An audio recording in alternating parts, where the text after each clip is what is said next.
Good morning, honored delegates, ladies and gentlemen. Welcome to the 8th Divisional Meeting of UNGEGN ASE Southeast Division. I'm Aldila Pradana from the Geospatial Information Agency of Indonesia, act as the MC on this event. I want to extend my welcome to UNGEGN Secretariat representative, Ms. Cecil Blake, to her presence at this meeting. Hello, Ms. Cecil Blake, could you hear me? A pleasant good morning to you. Yes, I can hear you very clearly. Thank you very much Thank for you, Ms. Cecil. inviting me to participate in your meeting. We are happy to welcome you. Okay, we will start the meeting soon. While waiting, kindly fill the attendance list through the link that appear on your screen. The link also sent into the chat room, so you could access the attendance list by clicking on that link. Before we start, please allow me to inform you about the meeting rules. Number one, please change your name into country name dash your name. Number two, the host will mute the microphone. Number three, we suggest you find yourself a quiet spot to attend this meeting. Mute the alerts on your computer or tablet if it's possible. Number four, if delegates would like to speak, please use the raise hand feature and then unmute your microphone after the chair allows you to say. Don't forget to turn on your camera while talking. Number five, while country report agenda, delegates can present their presentation by clicking the green button called Share Screen below your screen. Number six, while talking picture session, please turn on your camera. Number seven, for documentation, the host will record this meeting. Thank you for your attention. Now we will start the meeting, and it will lead by the chair of UNGEGN ASE Southeast Division, Mr. Muhammad Arif Shafi'i. Please, the chair, the screen is over to you.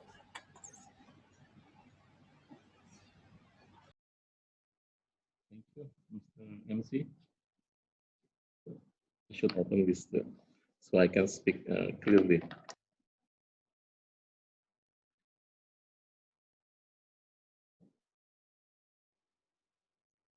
Assalamualaikum warahmatullahi wabarakatuh. Good morning, everybody. And I am happy today that we can gather here, even in the online situation. So, and we cannot have a physical meeting that we scheduled last June in Bali. But I'm happy that we can have a meeting today virtually. So I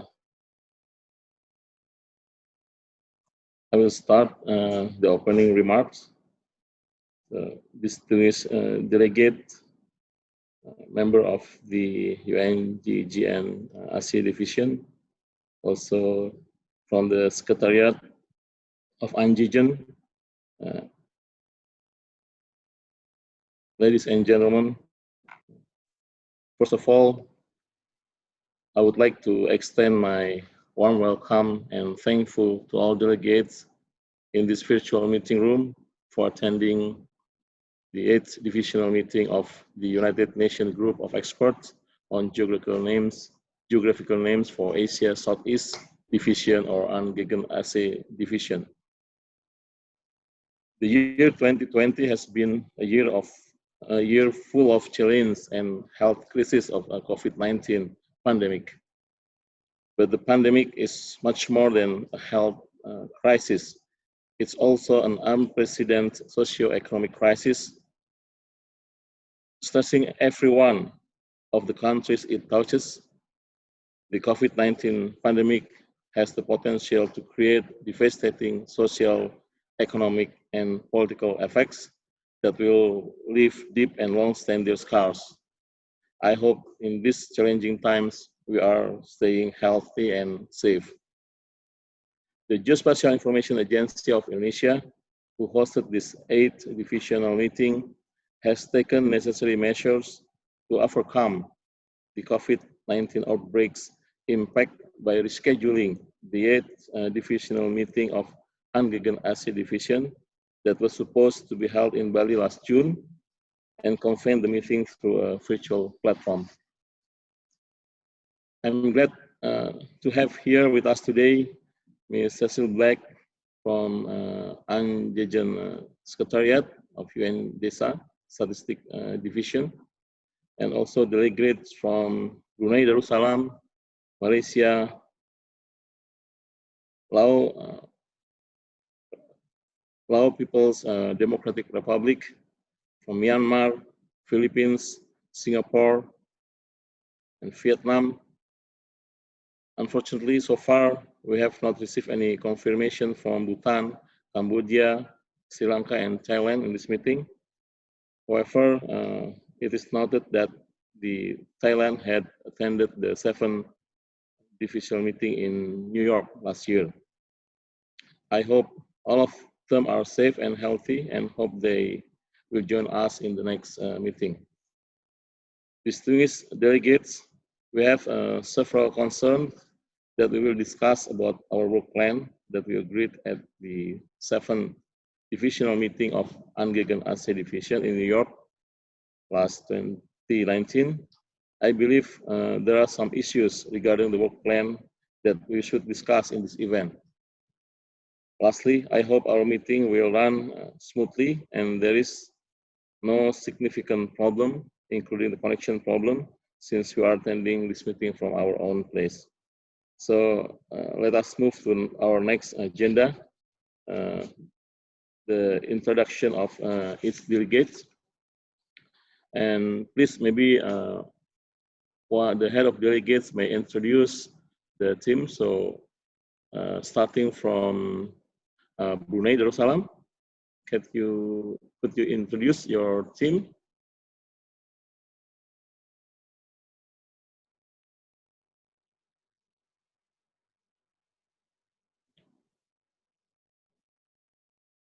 So you gather in one room. That's good situation. So Mr. Arifin maybe will. Arifin from Viet Nam, but with us today is our.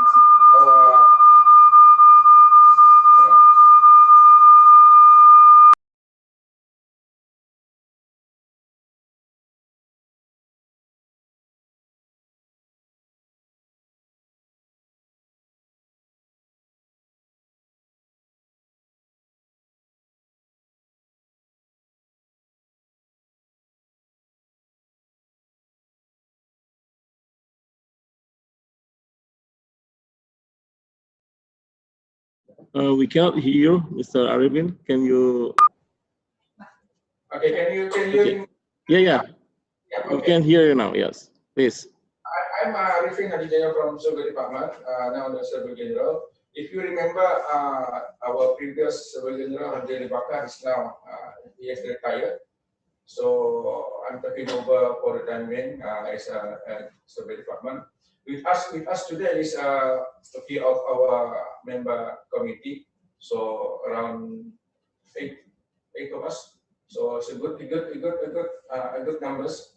Normally, we always wanted to go to Indonesia every time the meeting. So we are hoping at the time we will wish this meeting to be held in Indonesia. But very unfortunate, the COVID, the COVID, make some restriction for traveling. So we wish everyone a safe, healthy in the near future. So I don't know. You want to introduce, but that's all from us. So we like to participate. Very congratulations to Indonesia for organizing this meeting. Although it's not very often we have this visual meeting, but nevertheless, it's good to hear from the member state. So actually, in this meeting, hopefully, we'll report our country report soon. Thank you, Mr. Chairman. Thank you, Mr. Arifin, representing the Brunei delegation. So I would now move to Malaysia to introduce the delegation. Assalamualaikum warahmatullahi wabarakatuh. Very good morning, Mr. Chairman. I am Surveyor Muhammad Latif Zainas, Director of Mapping Policy and Coordinations of the Malaysian Survey and Mapping Department. And my delegation for today include Mr. Azri on my right hand side, Mr. Shamer, Mr. Zakaria, and also Mr. Zodi as the ICT people to help us for today's meetings. And also I'd like to send my warmest regard from our Director Survey General of Survey Mapping Malaysia, Yang Bahagia Datuk Surveyor Dr. Zahari bin Muhammad, to all members of the meeting because he can join our meeting today due to other important commitment with the Minister. Thank you, sir. Thank you, Mr. Latif. So I will now move to Myanmar. Good morning, everybody, and Mr. Chairman. My name is Zaime, and I'm Deputy Director General of Survey Department of Myanmar. Recently, I am attending only one, and I have no delegation for this meeting. Yeah, so thank you very much for the participation of this meeting. Thank you. Thank you, Mr. Semin from Myanmar. I will now move to Philippines. Sorry, before Myanmar, I think for Philippines, please from Lao People Democratic Republic. I'm sorry for saying.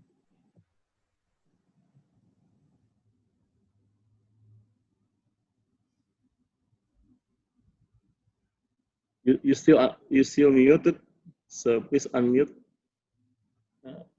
Jadi dibantu. Yes. Okay. Good morning, everyone. My name is Amalakel Nuchan. I'm Deputy Director of National Geographic Department of Laos. And today is our first time to have a video conference with the meeting, and we are pleased to join the meeting. Thank you. Thank you, Ms. Amala from Lao People Democratic Republic. And now we move to Philippines. May you introduce the delegation? Good morning, everyone. I would like to introduce the participants from the delegation from the Philippines. Actually, we are now working quite remotely because of COVID cases, that's incidents in our office. So we are separately working, attending this meeting through Zoom. But I would like to introduce our participants. In our conference room, we have the Assistant Director, Effie Castro of the Mapping and Geodesy Branch. We have also Jane Roque, our Supervisor from the Cartography Division. We have also the Chief of the Photogrammetry Division, Nicandro Paraino. Sheila Eugenio, Supervisor also from the Cartography. And somebody signed is in as Philippines Dambria, but I do not know who this guy is, but he is also maybe one of our division chief. Philippines Dambria. I think this is the chief of our Geodesy division, if I'm not mistaken. And yours truly is the director of the Mapping and Geodesy branch of the National Mapping and Resource Information Authority of the Philippines. Good morning, everyone, and happy to participate in the meeting. Good morning. Thank you, Mr. Anthony. So I will move now to Singapore.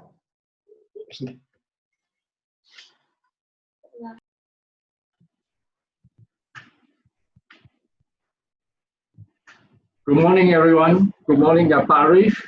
Good morning, delegations from all the countries in the ASED. And good morning to you all. Now, I'd like to thank Pak Arif for organizing this UNGEGN meeting. We know that it's actually, no doubt, virtual seems easier, but the work behind the scene to organize all this is still as large as holding a physical meeting. Now, unfortunately, I mean, it would be nice actually to be at Yogyakarta today, had not been the COVID. Yeah, So, well, maybe next time when you host it again, we will have a chance to visit Yogyakarta. And I hope we have a fruitful meeting today. And over here with me is Mr. Tan Hua Seng, Jimmy, yeah. and you are definitely familiar with him because he has attended most of the UNGEGN ASEAN ASED meeting. So that's Jimmy. Yeah. Yeah. Thank you. Thank you, Mr. and Jimmy. And then we move now to Vietnam.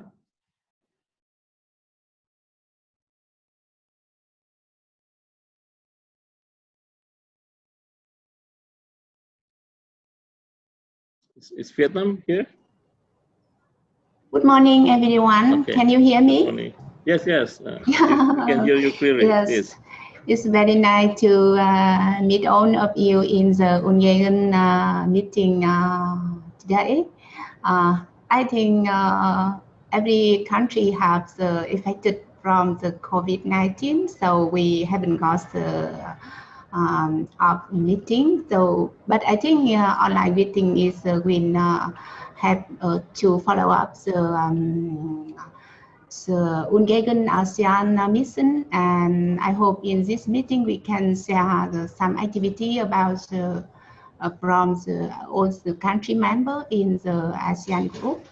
And Vietnam today have the 3 participants attended this meeting. I think I know a lot of people in this meeting. I'm very happy to meet all of you again. And to my colleagues, Mrs. Hong and Mrs. Hans also attend this meeting. Thank you. Thank you. So I will now move to Indonesia, maybe represented by Pak Ade Komara. Please, Pak Ade. Okay, thank you, Mr. Chair. Assalamualaikum warahmatullahi wabarakatuh. Please allow me on behalf of the Indonesian delegation to introduce ourselves. We have a big delegation in Indonesia. One in this meeting room at BIG. So I myself is Ade Komara Mulyana, Director or Head of the Center for Topographic Mapping and Toponyms in BIG. But on the meeting room, we also have the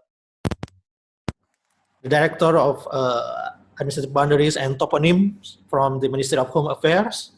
We have representative from the Ministry of Foreign Affairs and from the Coordinating Ministry for Maritime and Investment Affairs, and also from the National Planning Agency. So we have a big delegation, but scattered across not the country, across the cities here in Jakarta, in Greater Jakarta area.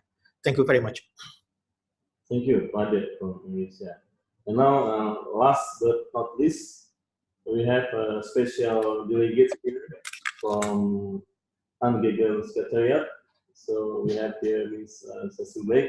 Please, Mr. Sublek,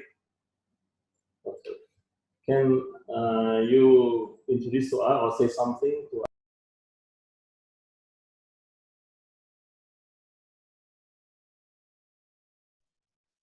Okay, I'm sorry, I was speaking and my microphone was on mute. I want to say thank you very much for inviting me to join your meeting. I extend greetings from New York to the Asian Southeast Division. As someone said earlier, it is not very easy to coordinate meetings virtually. So I wish to extend our appreciation from New York and the Secretariat to you all for continuing to work very hard at advancing the standardization of geographical names in your region. I want to also encourage member states within the Asian Southeast Division to contribute and to participate to the work that is currently ongoing on the preparation of the strategic plan and the program of work for UNGEGN globally.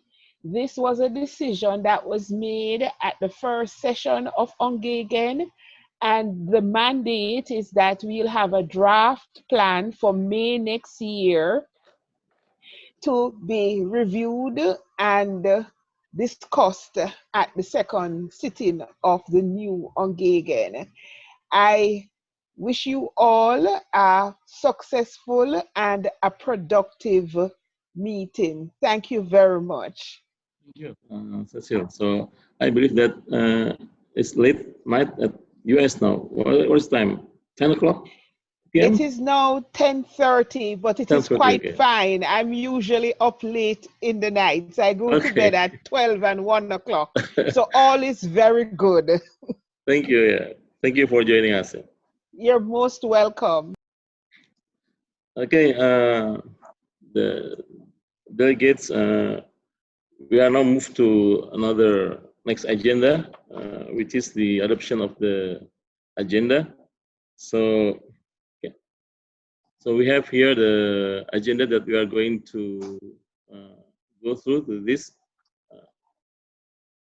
Openings already done, introduction already done, and then we are now at the third agenda, adoption of the agenda, and then there will be chairman reports, and then the fifth agenda is country reports from each member countries, and then if we have matters arise the last divisional meeting, we can rise up here, and then other matters. The agenda 8 is propose a resolution or outcome, and then date and venue for the next meeting, and the preparation and adoption of the report, and then the closing of the meeting. So, is any of you delegates have a comment or any other proposed agenda other than this? You may raise your hand or unmute your microphone and then deliver the comment. Jangan dulu belum. So, is it okay? I have no comment or raise hand up here. So, we can say that all of us agreed with this agenda.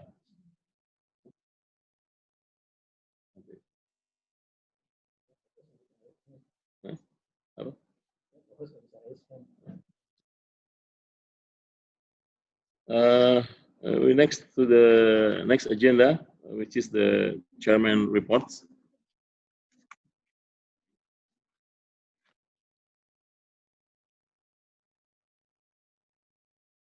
So regarding the activities of the UNGEGN Asia Southeast Division, we have now here that Indonesia has been selected as a chairman of UNGEGN ASE during the 6th Divisional Meeting in Manila, Philippines on March 26, 2018. And the chairmanship period has started from April 2018 to April 2022 by adopting the resolution of the 2nd Divisional Meeting that the term of division chairman is 4 years. So the activities from 2019 to September 2020, you can say here that the 7th Divisional Meeting was held in UN headquarters, New York, on 1st of May 2019.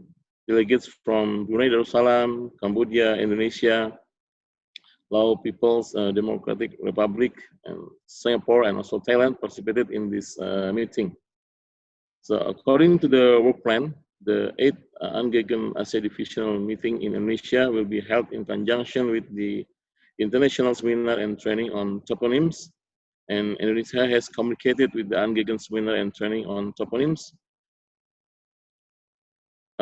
Indonesia has communicated with the UNGEGN Secretariat and UNGEGN Working Group on Training course regarding this international seminar on and training on toponyms which are scheduled to be held on July 8 to 12, 2020. But due to this COVID outbreak, we postponed this training until the second quarter of next year. And then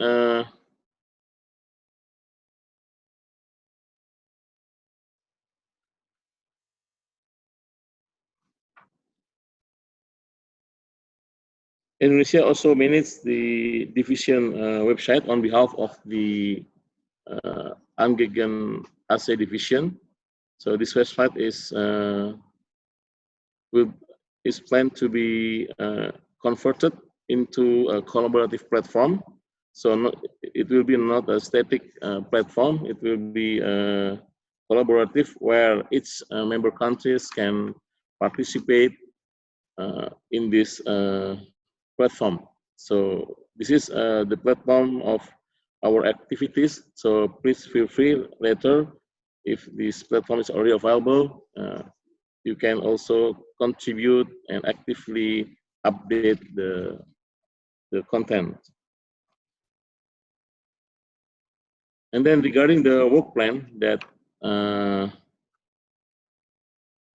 amended by the last 7 divisional meeting, we have 4 work plan here. First about the database and gazetteer standard, we have to review. And then we also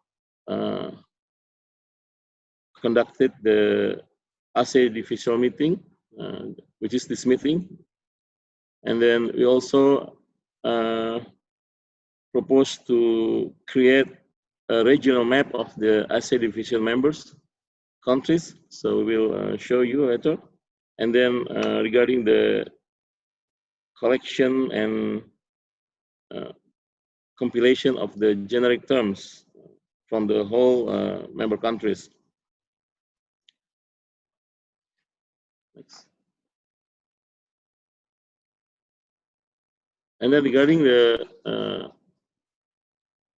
I think this is what I have said before. So we have a regional database and gazetteer.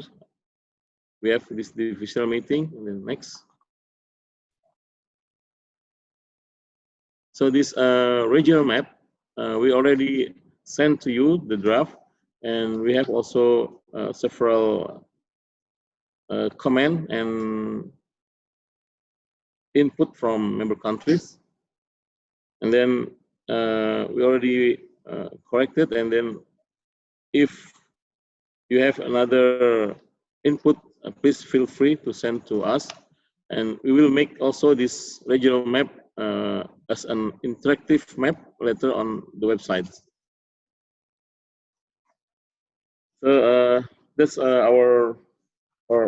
my report. So if you have any comment or something to say regarding this report, please feel free to say. So I will open the floor to for the comment of this report.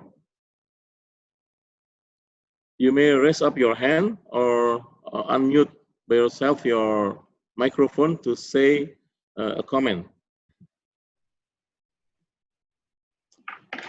Singapore, yeah. Oh, please. Thank you, Pari, for the brief of the our division report. Can I just check with you whether the Australian, whether did you manage to cut the ASE and PSW map into 2 and come up with this new map?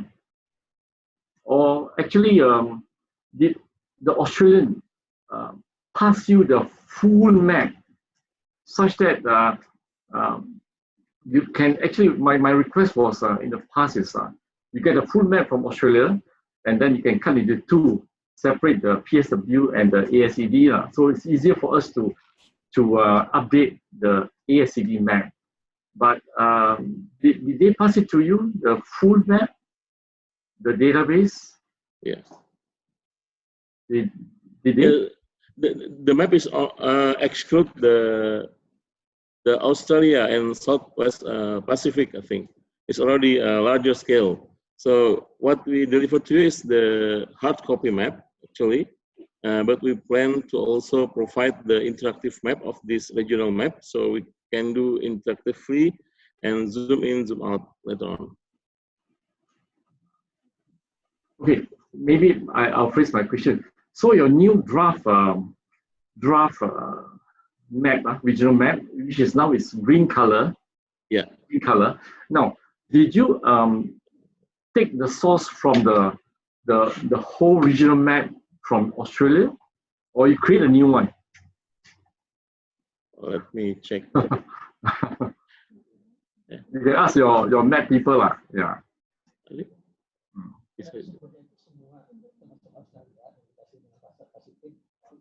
Yes.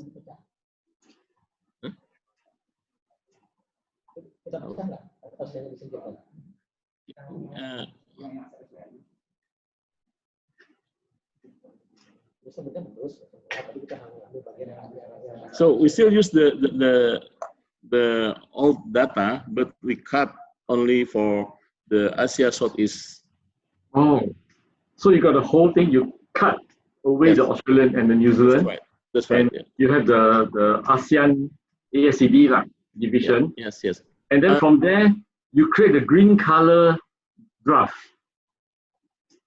Or yeah. We will show you the map. Can you?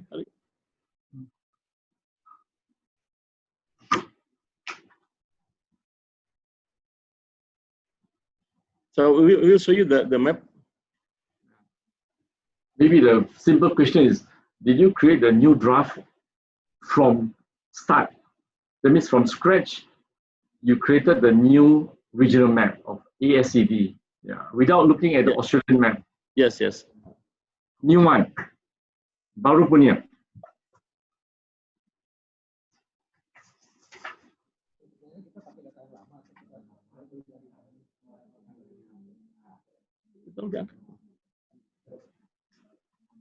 So the data is still use the old data because it's still same. It's in small scale, but we cut only for the Asia Southeast region, excluding the Australia and New Zealand and other Southwest Pacific countries. I see. Okay. All right. So your green map, the latest draft comes from the cut map. Yes. So it's actually quite. It's digital. We you create, but still seeing old data digitally. So.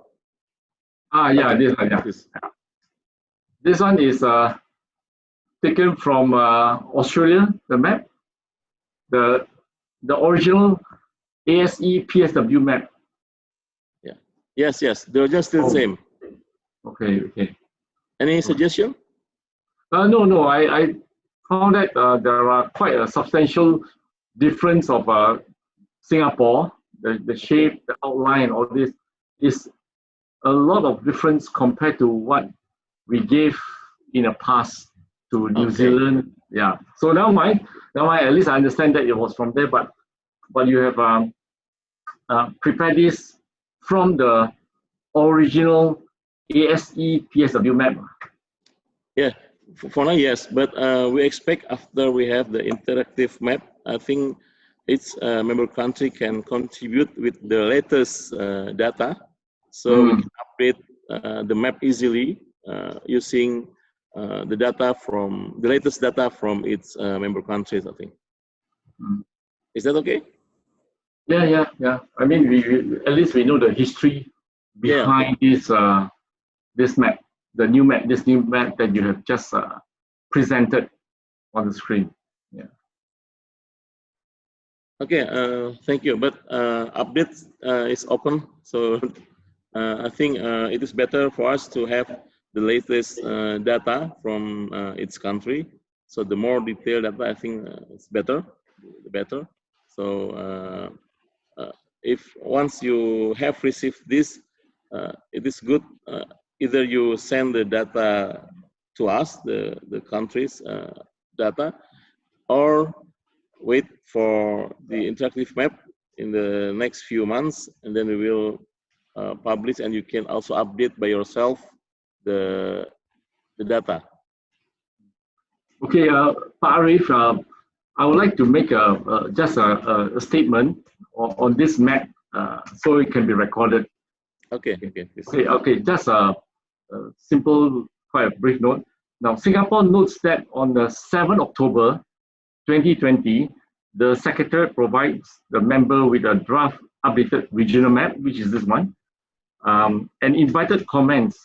Singapore observed that this draft map that you pass it to all the members differs significantly from the regional map that was developed following the input from all the ASEAN ASED countries distributed on the 17th Division Meeting of the former ASE PSW Division Meeting, UNGEGN Meeting on the 4th of April 2010. That was at Sydney, I was there, yeah. So Singapore has noticed several inconsistency and inaccuracy in the draft map, and we intend to provide substantive comments and amendments in due course to you after it has gone, after we have a chance to study the matter fully. Now, Singapore also believes that other country in ASED may also intend to provide their comments on the draft map, and suggest that the meeting can proceed on the understanding that no updated regional map should be published until it has received the unanimous approval from all members. Thank you, Pak Arif. Thank you, Mr. Kapeng. So we noted this, and I think it's good comment from you. So I think it is good that we will not publish yet this map until all member countries agreed and approved of the map. Thank you very much. This is only to show that we have this one, and then yes, please give a comment to this, and then provide the latest data, and we will publish. Before we publish, we will get approval from its member countries. Thank you for. Yeah, thank you, Pari, for. Thank you. Understanding. Yeah. From Vietnam, okay, please.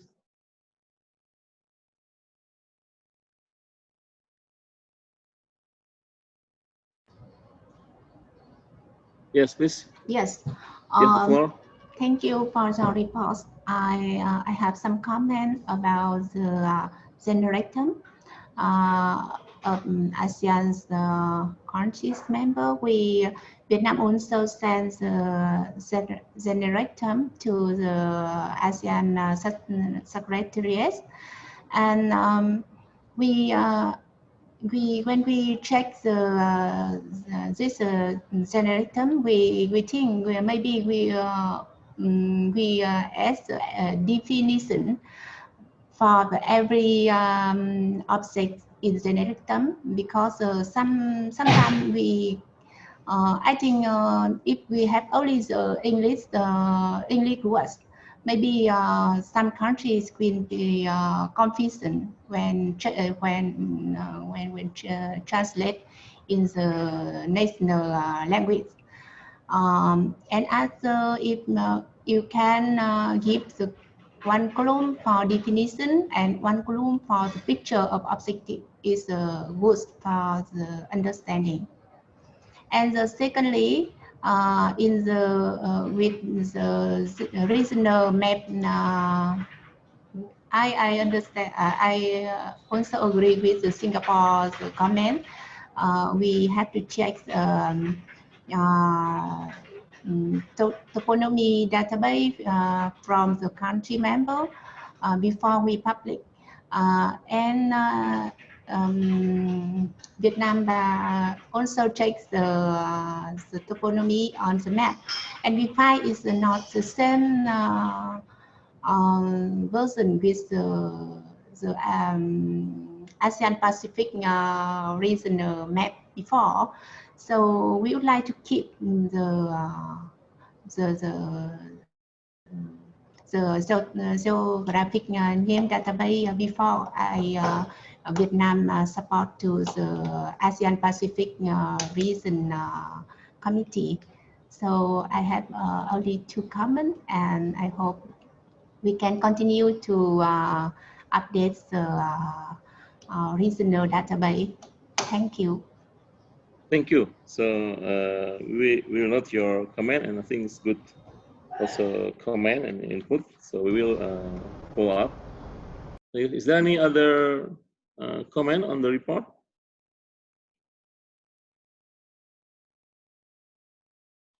So if not, I think there are several issues that we accept from the comment from Singapore and also from Vietnam, that we will update the regional map based on the latest information from its member countries, and we will not publish the regional map until we get approval from all member countries. So our team will also follow up this. And then, yes, for the generic terms, there is a proposal to add another information regarding the definition, also the picture, so you can provide clearer understanding about the generic terms. I think this is a good idea. Okay, thank you very much. So I see no comment here, no more comments, so we can move to the next agenda, the country reports. So I will start the opportunity to deliver the report based on the letter. So we start from Brunei Darussalam, and each country is provided for 10 minutes presentation. So feel free to use this 10 minutes. So we'll start from Brunei Darussalam. Thank you, Mr. Chairman. Please. Thank you, Mr. Chairman. Our Brunei country report will be presented by our from the committee, Mr. Rafida.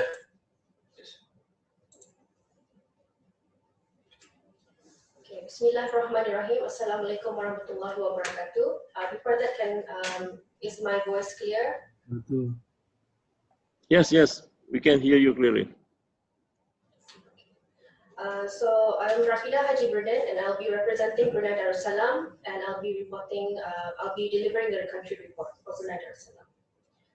Okay, so the Brunei Darussalam National Geographical Names Committee, or DGNG, held in between 2019 and 2020, there has been 3 meetings held to discuss the geographical features and road names, as well as complaints from the public regarding the road names or the placements of the labels. And the last committee meeting was held on the 20th October 2020. So we actually planned some field visits this year, but had to be paused due to the pandemic.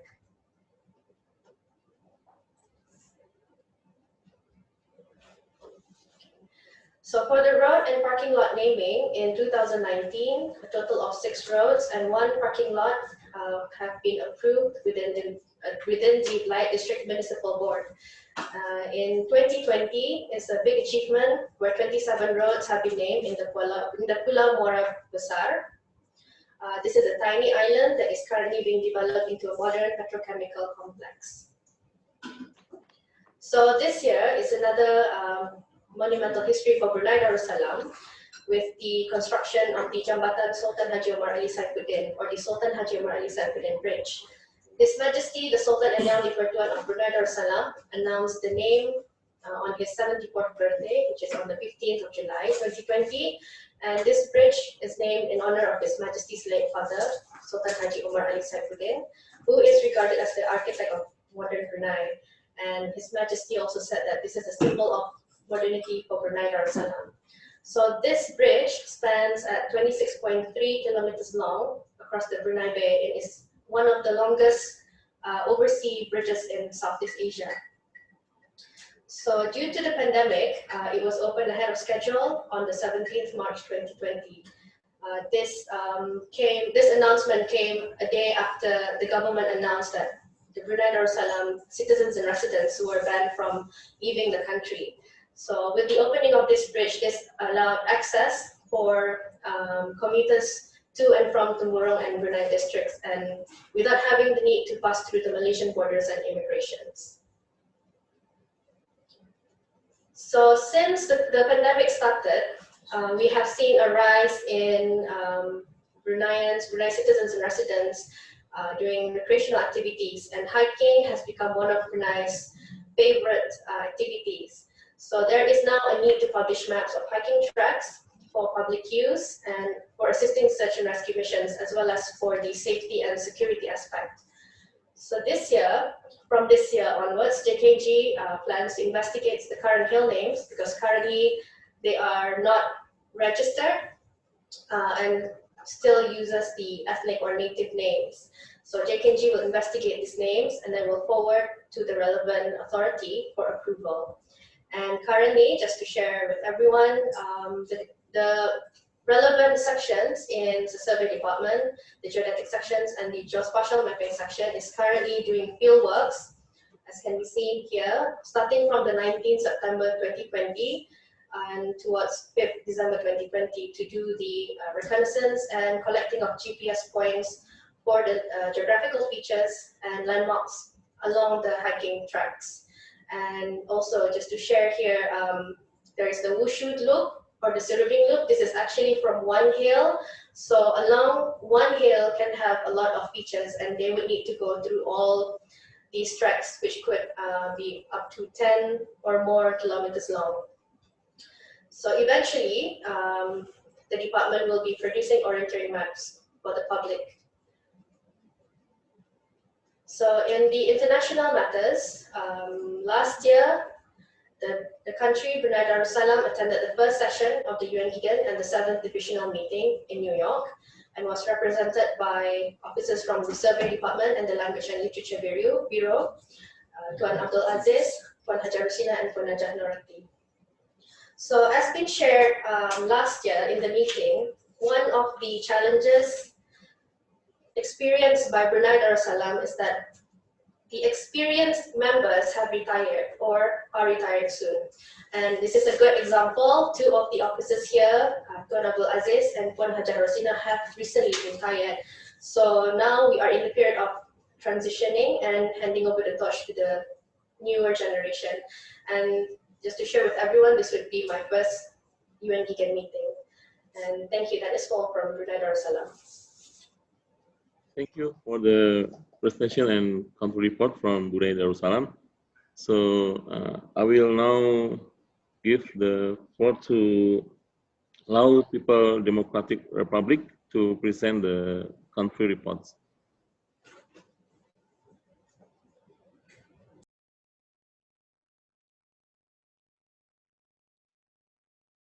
Masih di mute.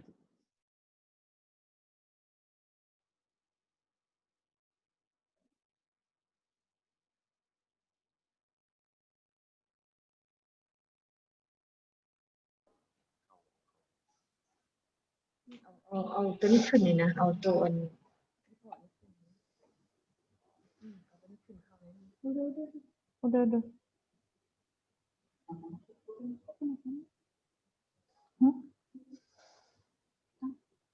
Yes, from Lao, please. Time is yours. Okay. Yes.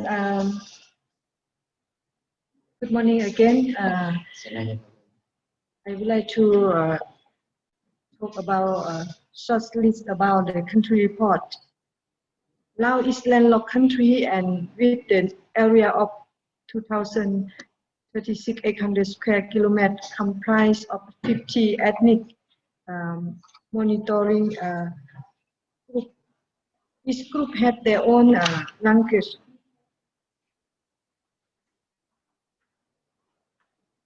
And we have a base map for whole country in the scale of 100,000 and 50,000 scale. National Geographic Department is the organization who is responsible for the mapping, especially geographical mapping have tried very hard to solve problem by using various solutions. One of the solutions is setting up the committee to work with the technical standard of the toponomic name. And one the solution we set the committee from organization and line ministry who using the geographical data. The technical standard for the geographic name is one of the work from the committee. During 2019 and 20, National Geographic Department assigned the committee to review and update the technical standard for geographical name. The committee calculate the technical standard for the geographic name and line ministry as well as organization meeting to discuss the matter in order to getting feedback. After feedback, the committee will submit and revise the technical standard and technical name. For the future plan, we will finalize and submit the technical standard geographic name by the end of the 2020, and we will propose the to the government for the official document. And we will also submit to the UN chain for your information and reference. Thank you. I'll short the brief of the report. Thank you, Ms. Amala from Lao People Democratic Republic for the country report presentations. So I hope you can finalize the technical standard that you reviewed.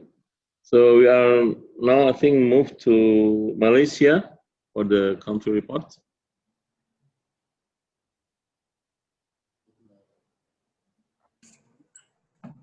Thank you, Mr. Chairman, for giving me opportunity to present the country reports of Malaysia. I am Suraya Muhammad Latif Zainos, Director of Mapping, Policy and Coordination of the Malaysian Survey and Mapping Department. So this report covers the period from September 2019 to September 2020 since the last meeting in New York is on 9 August 2017. The report includes all the activities on the geographical names and other related matters. Next.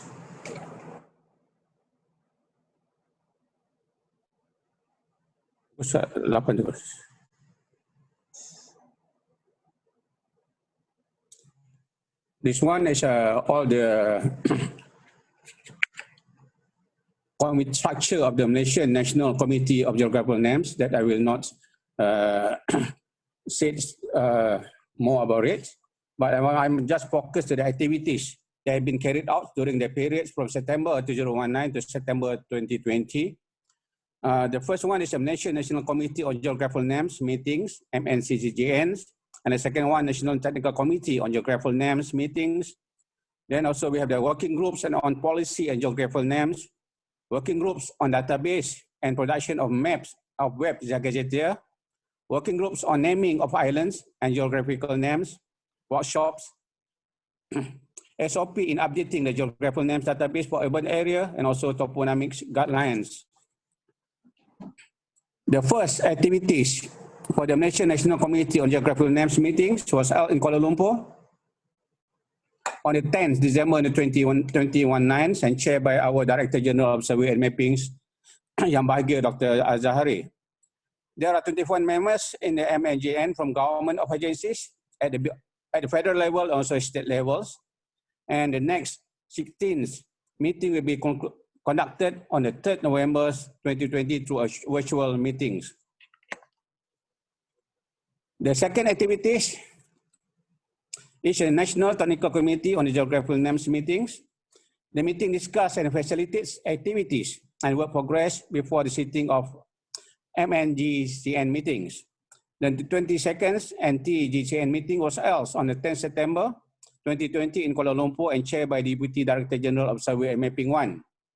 And the function of UNGEGN are to start, the first one is to study and propose guidelines of geographical names. Second one, production of national and web gazetteer. And thirdly, to study and propose National Geographic Names Database design. For the third activities, come from working groups on policy and geographical names updatings. The working group administered by JUPOMS and its function to assist in the deriving of principles, policy, and procedure of geographic names, updating, and governance. 7 meetings were held to address issues on policies and updating matters. Matter on the notification of geographic names of places in the government gazetted were also deliberated. The working group also published the guidelines for determination of geographic names in the second editions. The fourth activities comes from working groups on the geographical names database and production of web gazetteer.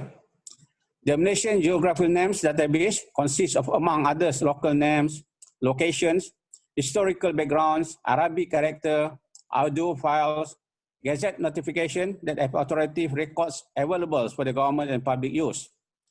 The working groups has developed My GeoName application to manage authoritative information related to geographical names and location. The applications also be enhancing with visualization video modules for each state as additional information. There are 67,857 for mapping scales on 1 into 50,000 and 1,755 for mapping scale in 1 to 5,000 and 1 into 10,000 existing geographical names that have been coordinated and updated in Malaysia. From the developments of the National Geographic Names Database, it has finalized the state gazetteer documents for 8 states in Malaysia. At the same time, 6 other states still in processing stages.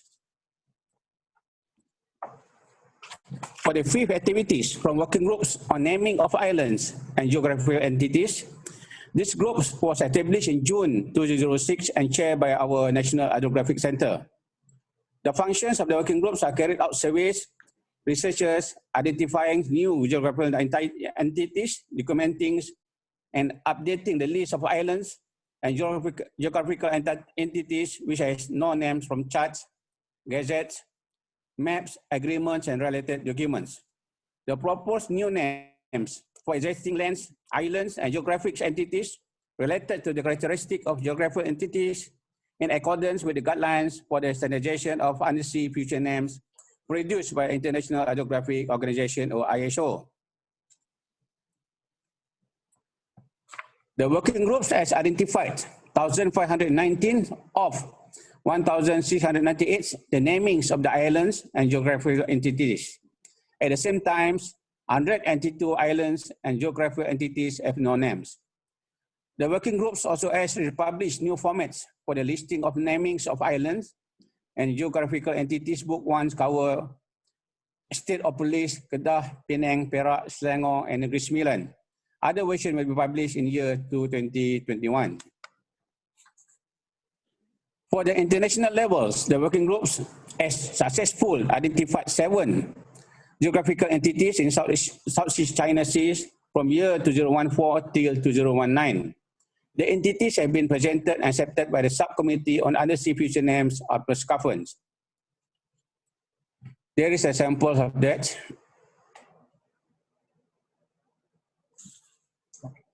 For the workshop and briefings, the objective of workshops and briefing in UNGEGN is to disseminate information on the guidelines and to discuss the progress of validating the geographical names database.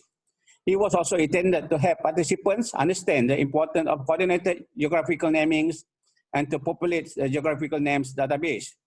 These efforts were expected to support the implementation of the Malaysian Geospatial Data Infrastructure Initiative, which are undertaken by National Geospatial Center, or PGNs.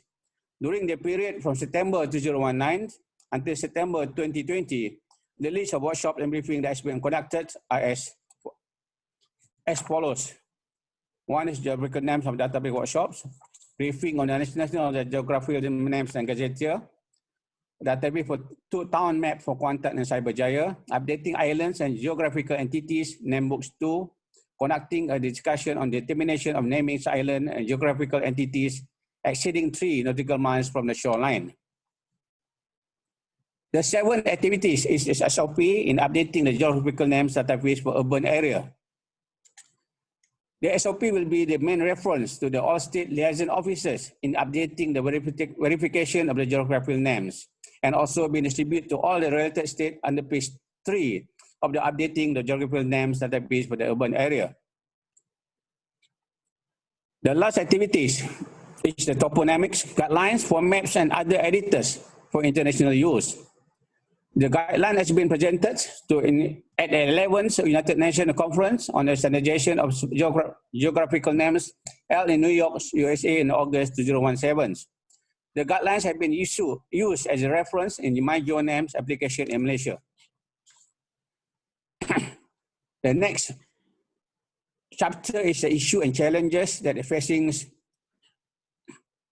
in developing the implementing the standardized usage of geographical names throughout the country. There were some issues encountered by our committee, amongst which are as follows. The first one, verification of the topographical names. The estimation duration that has been taken to update geographical names database for 14 states in Malaysia were 5 years, where 3 states were targeted in a year. As the effects of the long duration process, the list of geographical names in the database was not up to date. The application in updating geographical names as over the past decades advanced so much from the concept of digitally creating maps and systems into an area of applications. In Malaysia, many applications have developed by the multiple agencies, such as MyGeoNames, MyGeosurf, GeoJoho, Integrated Land Use Planning System, and so on. The developments causing difficulty to standardize and updating in the geographical names due to all applications mentioned above are not centralized. And the third one is a lack of management spatial and non-spatial data. At the moment, a total of 53,099 audio clips of official pronunciations, 57,750 audio clips of the local dialects pronunciations, and 57,205 images of Jawi writings and 28 visuals were stored separately. Therefore, it is required to complete the task for updating both spatial and non-spatial data before migrating the data into the geographical names database. For the conclusions, standard geographical names can also identify and reflect culture, heritage, and landscapes. Consistent use of accurate placed names is an important element in effective communications worldwide, apart from supporting a socio-economic development, conservation, and national infrastructure.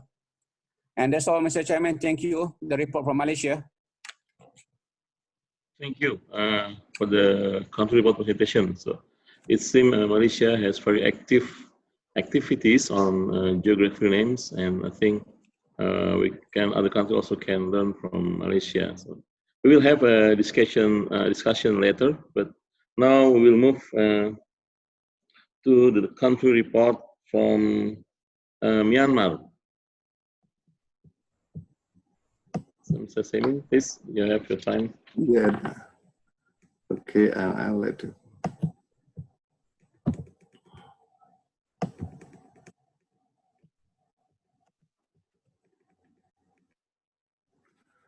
Good morning, Mr. Chair, and also all of the delegates from the member countries. Thank you very much for the first of all, I would like to thank Mr. Chair and also all of my member countries inviting us to attend this meeting.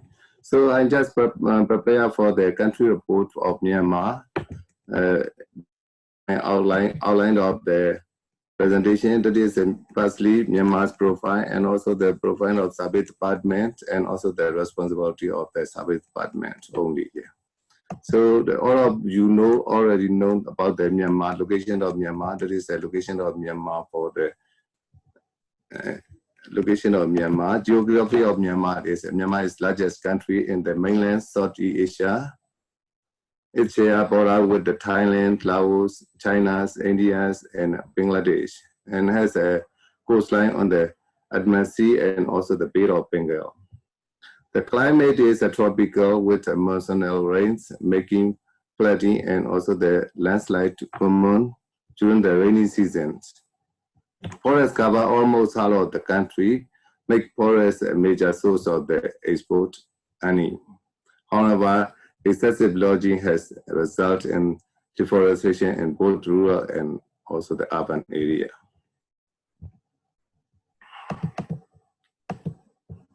The people, more than that of the people live in the rural area. Yangon, with over 2.5 million people, is the capital and largest city. The Myanmar possesses a great diversity of ethnic groups, comprising Burmans, Shans, Karen, Rakhines, Mons, Chans, Kayas, and Kachins. Buddhism remains the major religions, with the Hindi and Islam also the brightest. Service Department, since 1905, under the British rules, all the Service Department work have been undertaken by the Survey of India. At the end of World War II, the British government separated surveying work for the Myanmar from the Survey of India. On 1st of November 1946, Burma Service Department was founded under the Ministry of Finance and Revenue by the British government. That is our organization chart of the Service Department. We have 6 divisions, including the head of the department. So I wanted to brief this one. And so our policy is to provide the country with the accurate mapping data. Our vision is to establish and maintain the geospatial data for the whole country. Our mission is to produce topographic maps required by the nations and to accurately demarcate the national boundaries and to train and nurture surveying technicians. Our goal is to introduce an online mapping system by the year 2030. The responsibility of our Survey Department is mainly undertake for the topographic mapping. Excuse me, Mr. Samin, do you have a presentation with you? So can you share it? Sorry, no, actually I am clearing, sorry. Oh. Okay, can you click the share screen, the green button below your screen? Yeah, okay. No, sorry, I actually clicked the green button. Yes, we have your presentation now, okay. Yeah, you yeah. can slideshow the presentation. Do I need to present set up from beginning, or maybe you got it? So I just start from here, maybe very shortly. So that is the first time from our department to attend this meeting, this kind of meeting. So we prepare for just only the country report, and also our department undertake for the standard geographical names, but other department not participate for this kind of the jobs. So I just prepare for the country and our department's profile only. So I already talked to you. So that is our location of Myanmar, and also I already explained about the geography of the Myanmar. That is our geographic, and also the people in the Myanmar.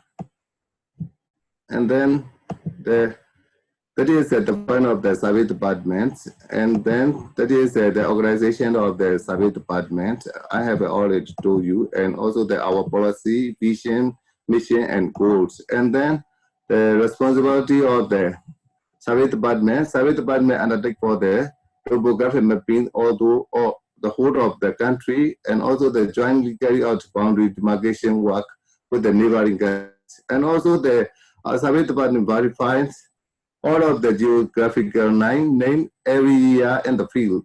And also the General Administration Department, Ministry of Union Government Office undertake for the national geographic name also, such as the village name and also the city name and also the township name. They usually publish every year for the village name and also the city names.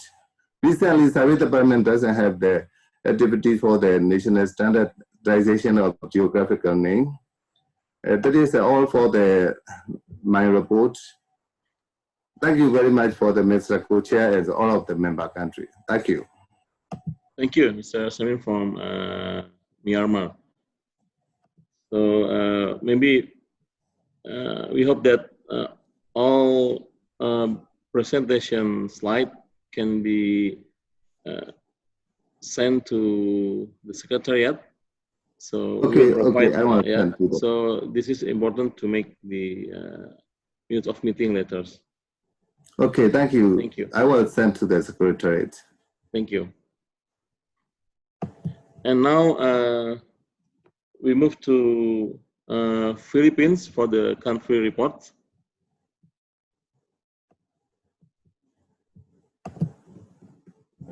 Mr. Selmi, can you stop the screen? Yeah, okay, I will stop it now. Okay, thank you. Philippines, please. Yes. The floor is yours.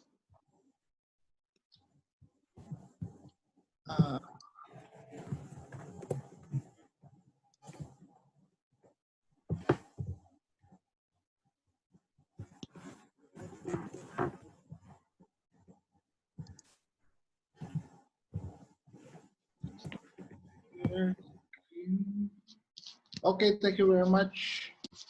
Just wait a minute, please. Okay, we will be waiting for you. Okay, good morning, everybody. I would like to present the... Could you share the presentation? Just click the green button. Okay, okay.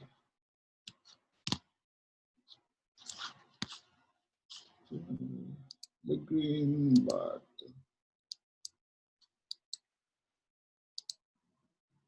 Share screen button. Shares.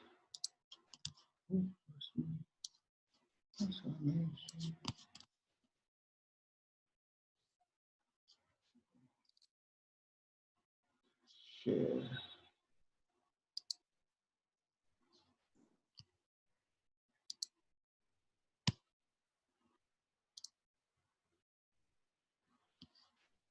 Desk.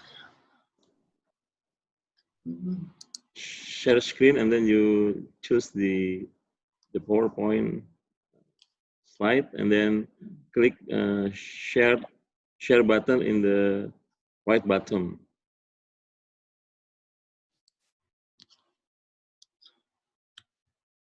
Share screen, right. Sorry.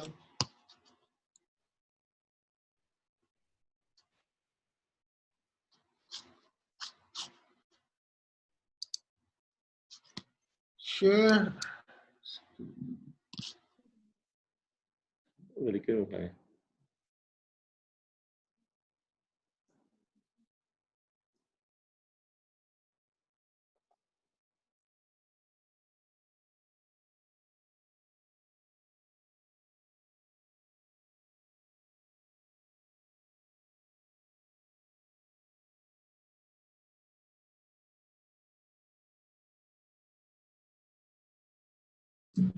Just a moment. Could we help to show your slide?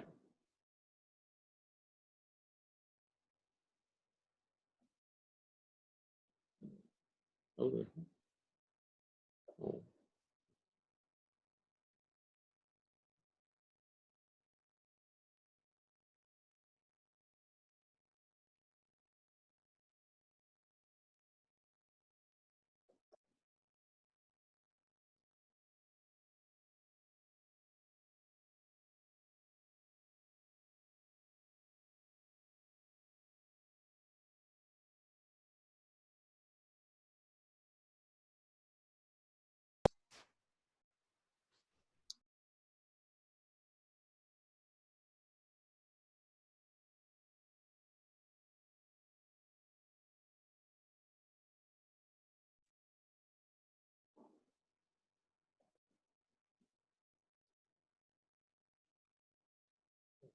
Okay, we now see your presentation.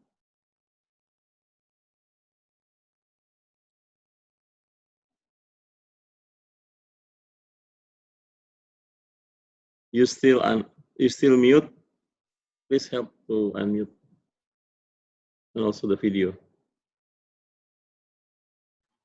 I think somebody is still sharing the screen. Yeah. You can see it now? We can see your screen, yeah. Okay, thank you very much. So, good morning, everybody. I would like to present the report of from the Philippines. This is the outline of our presentation. First is the past geographical names activities, the past and our most recent activities, and what are our future projects. Next slide, please. For our past activities, we have undertaken the 2 phases of the Philippine Islands Inventory projects, which was implemented way back in 2017 to 2018 with the use of very high resolution satellite images at 30-meter resolution to inventory the islands covering the country. And so we have classified 66 coastal provinces, including Metro Manila. So using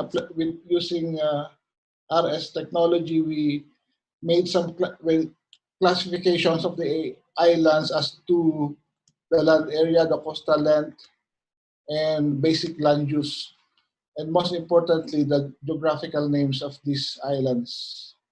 Next, please. So we have also integrated geographical names in all our topographic mapping activities, in all our processes. During field work, we collected geographic names in the field. We collected them, and we also updated. We also collected the pronunciations. We also recorded the pronunciation of these geographical names. This is This is true for our medium scale 1:50,000 topographic maps, as well as in our 1:10,000 large scale maps. Next, please. If you will recall, we hosted the first regional training in toponymy, including marine toponymy, in March 2018, where we conducted the field training activities. This was held in Dusit Hotel in Manila. Next.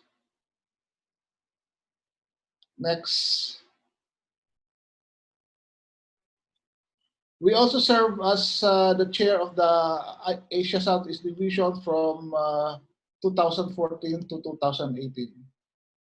Next, please.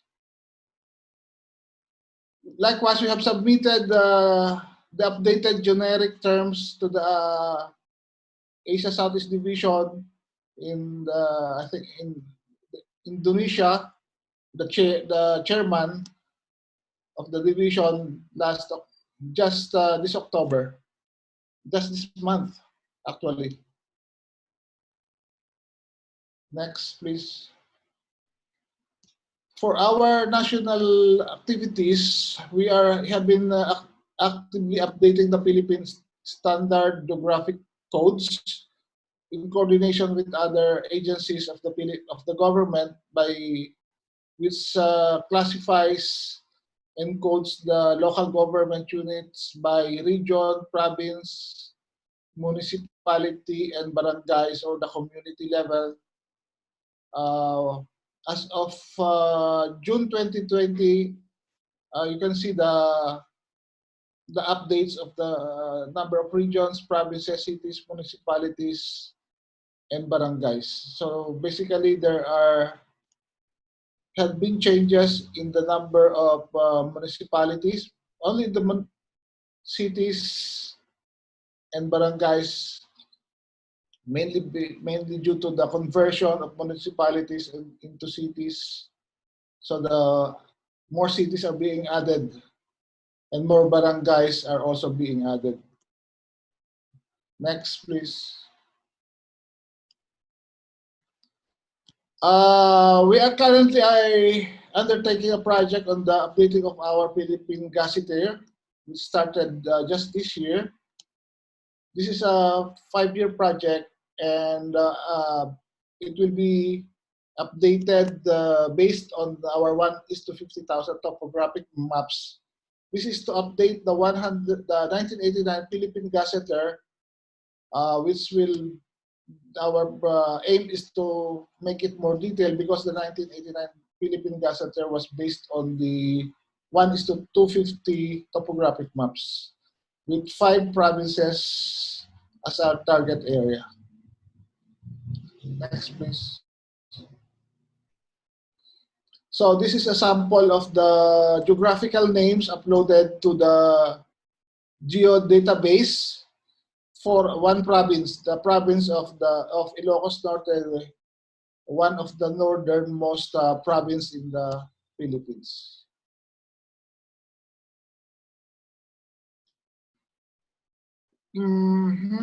This is also part of the Philippine Gazetteer project.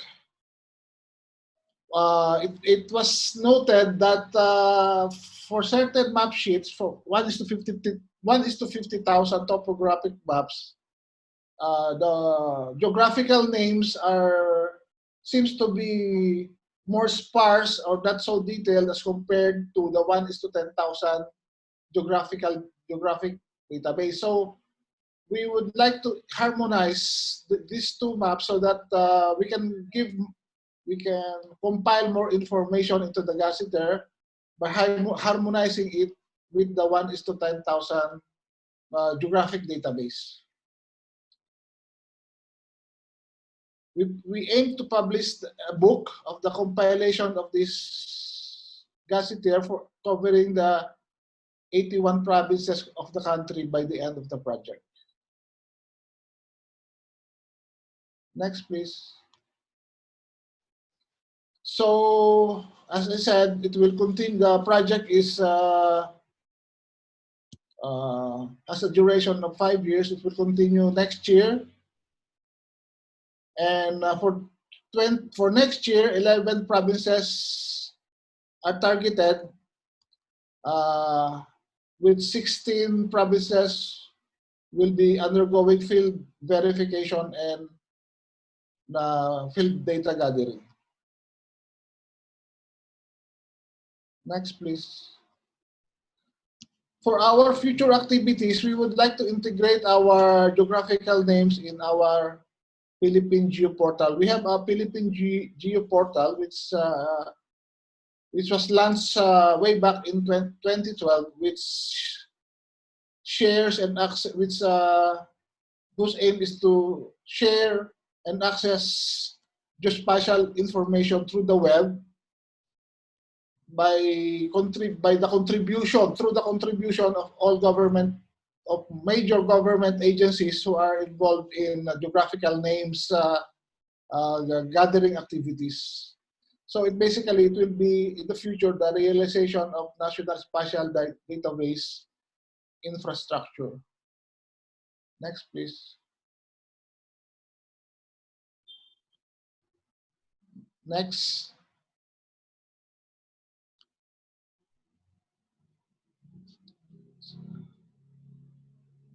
So that's all our presentation. Thank you very much, Mr. Chair.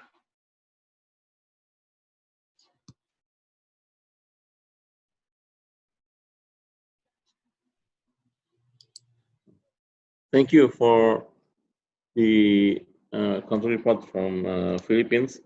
I think this is a good share for us. And now we move to the next country report from Singapore. So, hi, thank you, Mr. Chair, Ari. So, good morning to all the members here. I do not have any slides to share, so I'm just going to give a very brief country report. Right, so Singapore had no major naming activities because all parts of the country have been met and names have been placed. Separately, Singapore conducted its second national level aerial photogrammetry and LiDAR data capture exercise in 2019 to update our national 3D mapping data. And currently, we are in the data processing stage since the completion of the data capturing last year. The COVID-19 situation has resulted in delays in the processes, and we are expecting the data products to be available later than our original schedule. So we will be updating the Singapore map in the draft UNGEGN ASE regional map provided by Indonesia in the next few months. So that's my very brief country report. Back to you, Mr. Chair. Okay, thank you, Mr. Jimmy from Singapore for the brief report. Yes, Singapore has completed all of the countries mapping and also the geographical names. Okay, we now move to next country report from Vietnam.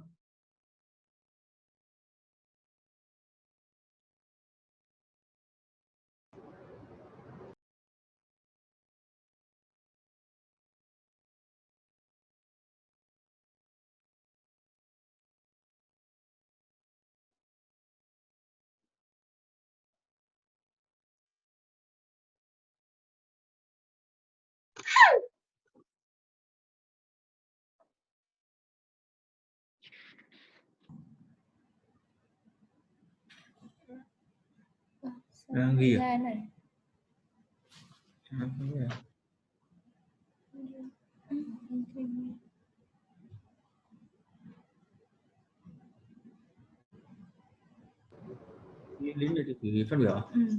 Good morning. Good morning. Yes, we can see your screen. Can you see my screens? Yes, yes, Yes. we can see your screen. Okay. Good morning, everyone. I would like to present the country report of Vietnam about the standardization of geographical name.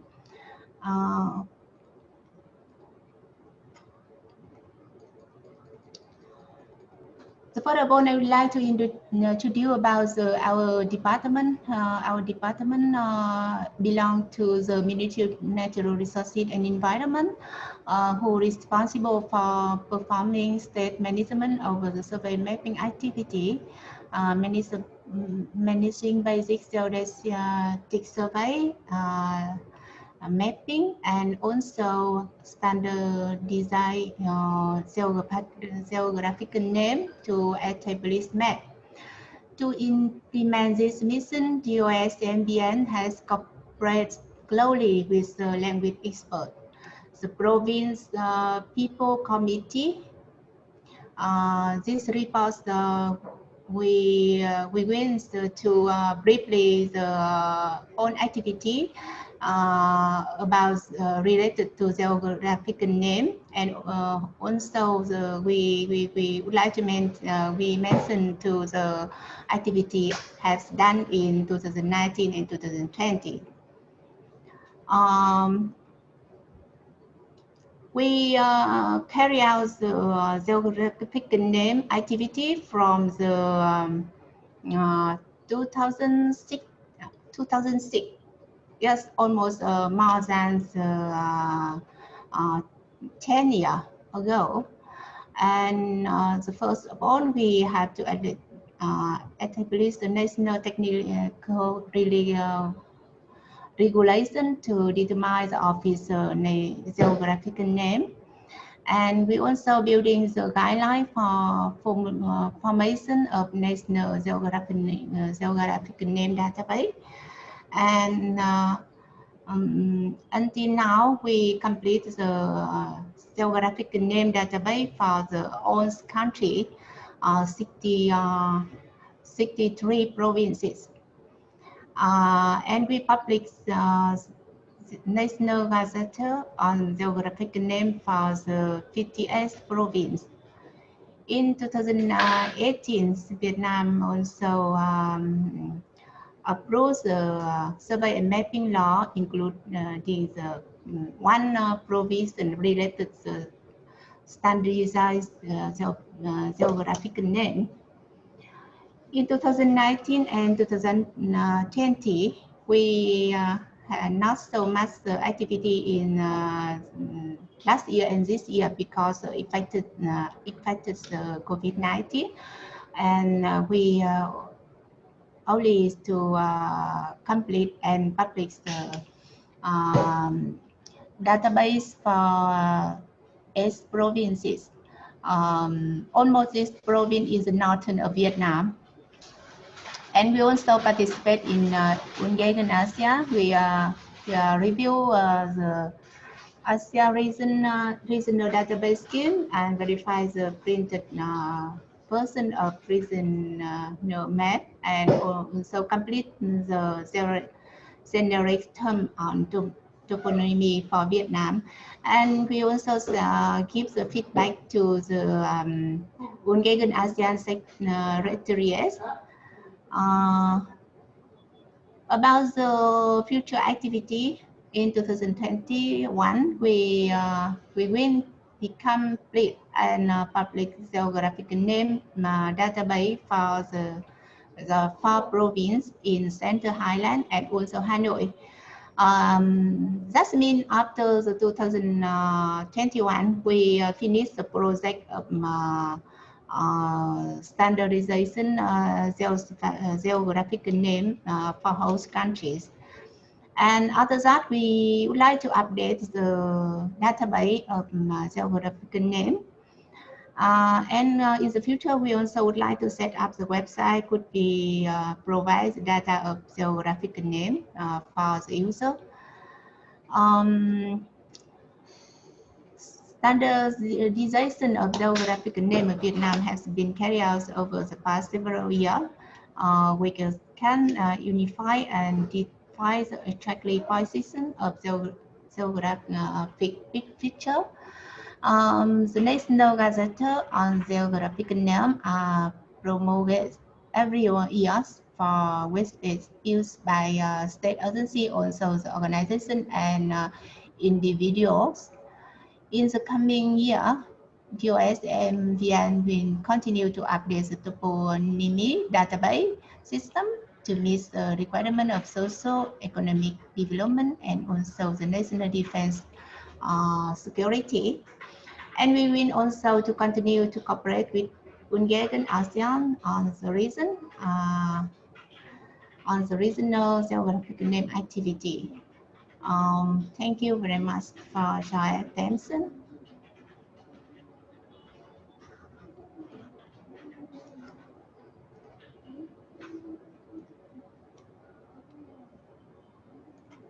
I'm sorry, I have mute my microphone too. Thank you from Vietnam to present the country report. And now we move to last country report from Indonesia. So the country report from Indonesia will be presented by the head of Center for Topographic Mapping and Toponyms of Geospatial Information Agency of Indonesia, Mr. Ade Komara Mulyana. Ade, you have your time. Okay, thank you, Mr. Chair. Please allow me, on behalf of the Indonesian delegation, to present the report of the government of the Republic of Indonesia regarding our activities in the last year. So we at Geospatial Information Agency, or BIG, prepare this report.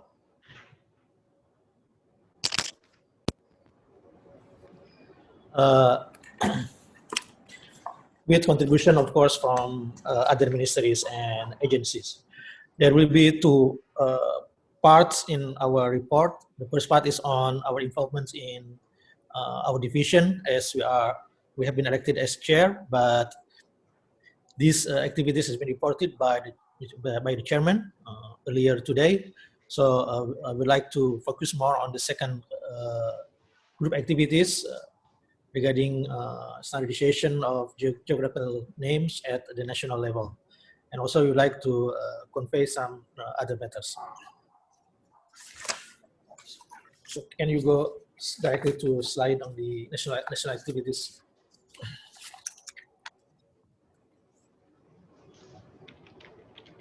Next, yes. The first activity on the national standardization of geographical names. Right now, we are waiting for the enactment of government regulation on the implementation of standardization of geographical names by our president, by the President of Republic Indonesia. And while we are waiting for that enactment, we are now preparing the derivative regulations, more technical regulations for the implementation of that government regulation. So the following activities were organized in 2020. First one is acceleration on the implementation of geographical names and administrative boundaries in coordination with the Ministry of Home Affairs. We also had a focus group discussion on marine geographical names, sea surface feature names, and undersea features names, led by the Coordinating Ministry for Maritime and Investment Affairs, involving several agencies and ministries like the Ministry of Maritime Affairs and Fisheries, Indonesian Navy, Ministry of Energy and Mineral Resources, Ministry of Defense, and Ministry of Home Affairs. We also conducted the verification of geographical names for land and marine geographical names, and then pronunciation writing for geographical names using the International Phonetic Alphabet, IPA, to maintain the original pronunciation of local people, organized by BIG in coordination with National Agency for Language Development and Cultivation, Ministry of Education and Culture. And also we give some assistance to local governments on technical issues related to standardization of geographical names.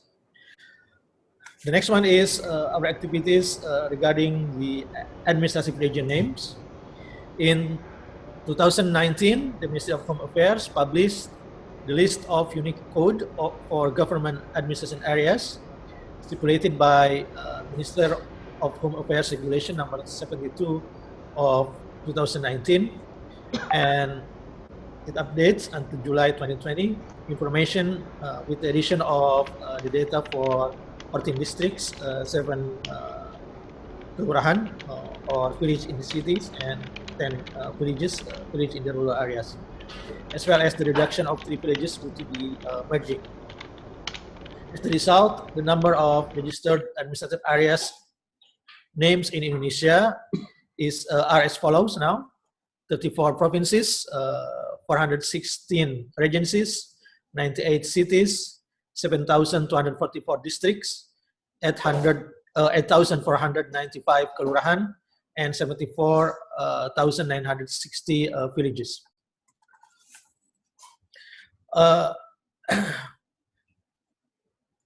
We conducted toponymic survey for minor geographical names carried out by the Indonesian Navy's Hydrographic and Oceanographic Center for collecting marine geographical names for electronic navigation charts.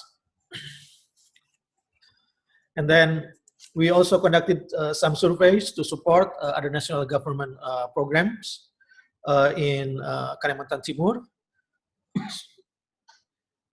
where we constructed the detailed spatial plan maps in this area.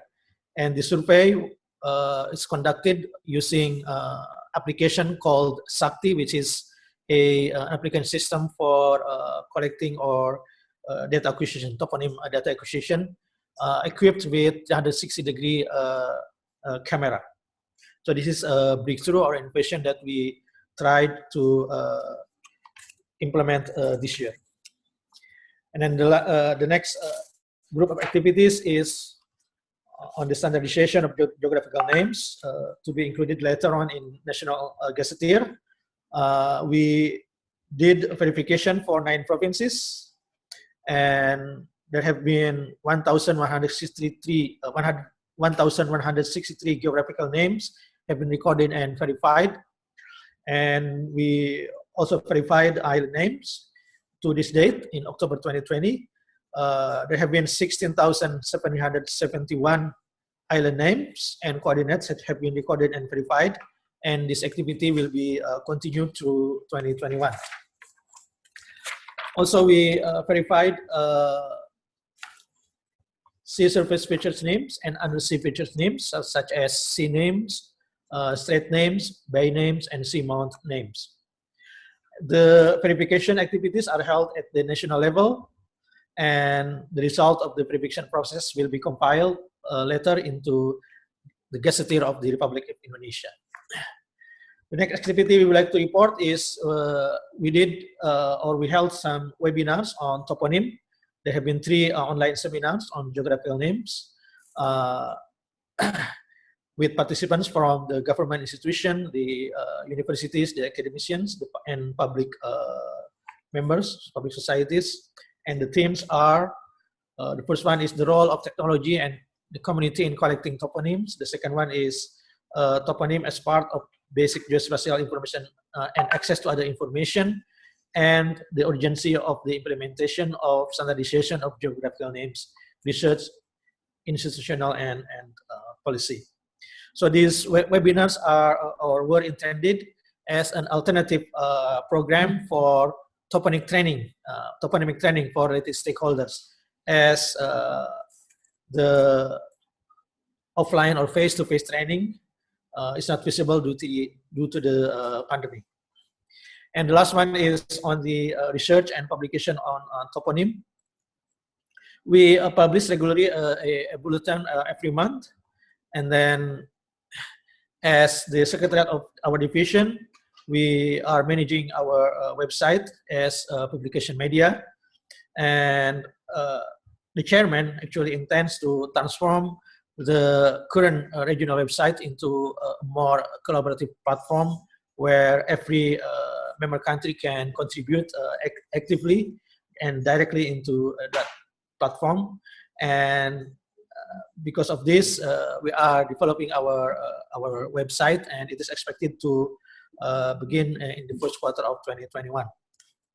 We also have a community called Komunitas Toponim Indonesia, or Kotisia, that has been conducting several researches and seminars on toponym from 2015 and 2018.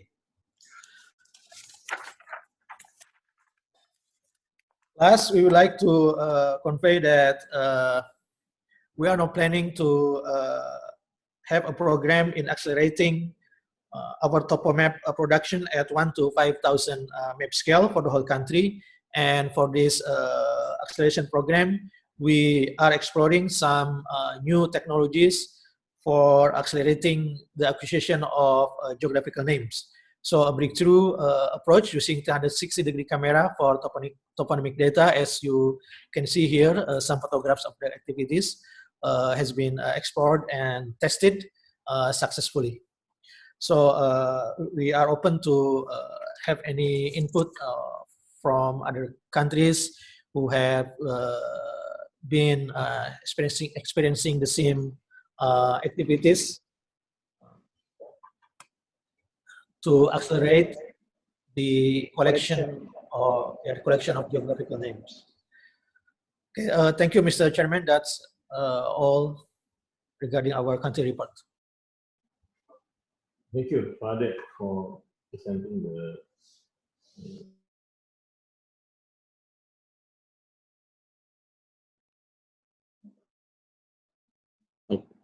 Sorry. Now we already complete the country report presentation from all the member countries who attend this meeting, and now I would like to, upon just maybe 1 or 2 questions from anyone, you can deliver the question to one of the country report if you want to know more details about the report or the activities. So I will open up maybe 1 or 2 questions. So if you have any question to the country report from one of the member countries that has been presented just now, please raise your hand up in the chat.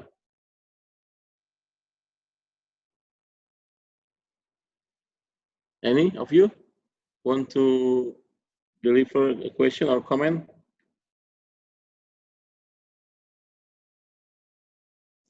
So I see no comment or questions, then thank you for everybody who present the country reports. And we will compile all the... I have a question. Oh, yes, please, from... This is Cecile from the Secretariat. Oh, Cecile, okay. Yes, Cecile, please. I actually was typing my question. My question is to Myanmar. The Deputy Director in his presentation said that the Surveys Department is not responsible for geographical name standardization. And my question is, if the Survey Department is not responsible, which organization is responsible for standardization, or do they need to create a body with responsibility? Okay, thank you, Cecile. So maybe Mr. Saimin from Myanmar can answer the questions. So which organization who responsible with the geographical names standardizations? Thank you for your questions, Secretariat. And recent conditions, our department undertake for the geographical name because we produce the topographic maps for the whole countries. So we usually collect the data from the field, local authorities, and also the local peoples, the names of the stream, the names of the village, and any structure. We collect the data from the local peoples and also the local authority every year, part by part. And also the General Administration Department, the Ministry of the Union Government Office, they also yearly publish the name of the village and also the city and also the capital, or every village tract or everything that they publish every year. So we can also follow the old regulation of the British government, and also we follow the 1H map, that is the old maps. They already have the name for every feature. So we collect all of the data, and also that we make a standard for the geographical names. Maybe you get my point, or maybe do you have some more questions? No, I'm fine. Thank you very much. If anything, can I get permission to send you an email on any further questions I may have? Any other department, you mean that? No. Mrs. Cecile will send you an email for the question, if any. So can you share the email, your email address to Ms. Cecile? My email address? Yes, please. Yeah. Okay, maybe secretary they know, and also that I can send them my email address to. So by your permission, we will share your email address to UNGEGN Secretariat. Okay. I will answer that question. Okay. Thank you so much. Thank you, Siemens. And I would also like to say that we'll add you to our database for UNGEGN, because I do not think we have Myanmar in our database.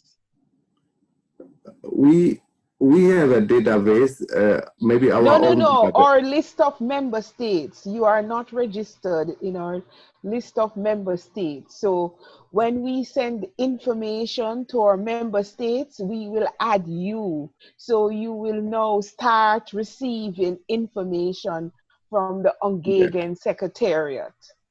Yeah, that's right. Yeah. So that is the first time for me, and also the first time for our department. So we don't know the regulation of this committee or this groups. So we don't know we didn't get the information from the U.S. Secretariat. A lot of information we didn't get it. So we cannot prepare for which kind of the data we should share or something like that. So we will. Okay. if we get some information from UN, so we should have some committee for our country, and also that we should invite to this another department, and we should have some delegation for this kind of meeting, yeah, including with the other departments. Thank you. Thank you very much. We welcome having you joining the UNGEGN body of members. Okay, please send to me my question for me, and also that I will share to my email address to you. Yeah, thank you. You're welcome. Bye. Thank you, thank you. This is a great information, I think. So we will share the email address to Cecil and UNGEGN Secretariat. So is there any other questions or comment that you want to raise up? Please unmute or raise your hand in the participant list.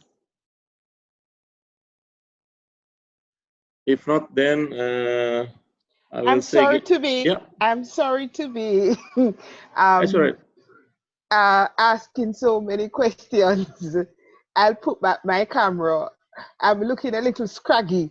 Anyway, this is my COVID look.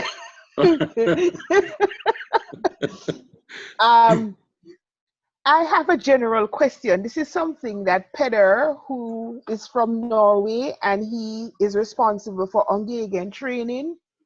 We had a discussion and we were concerned about inclusion of names in standardization.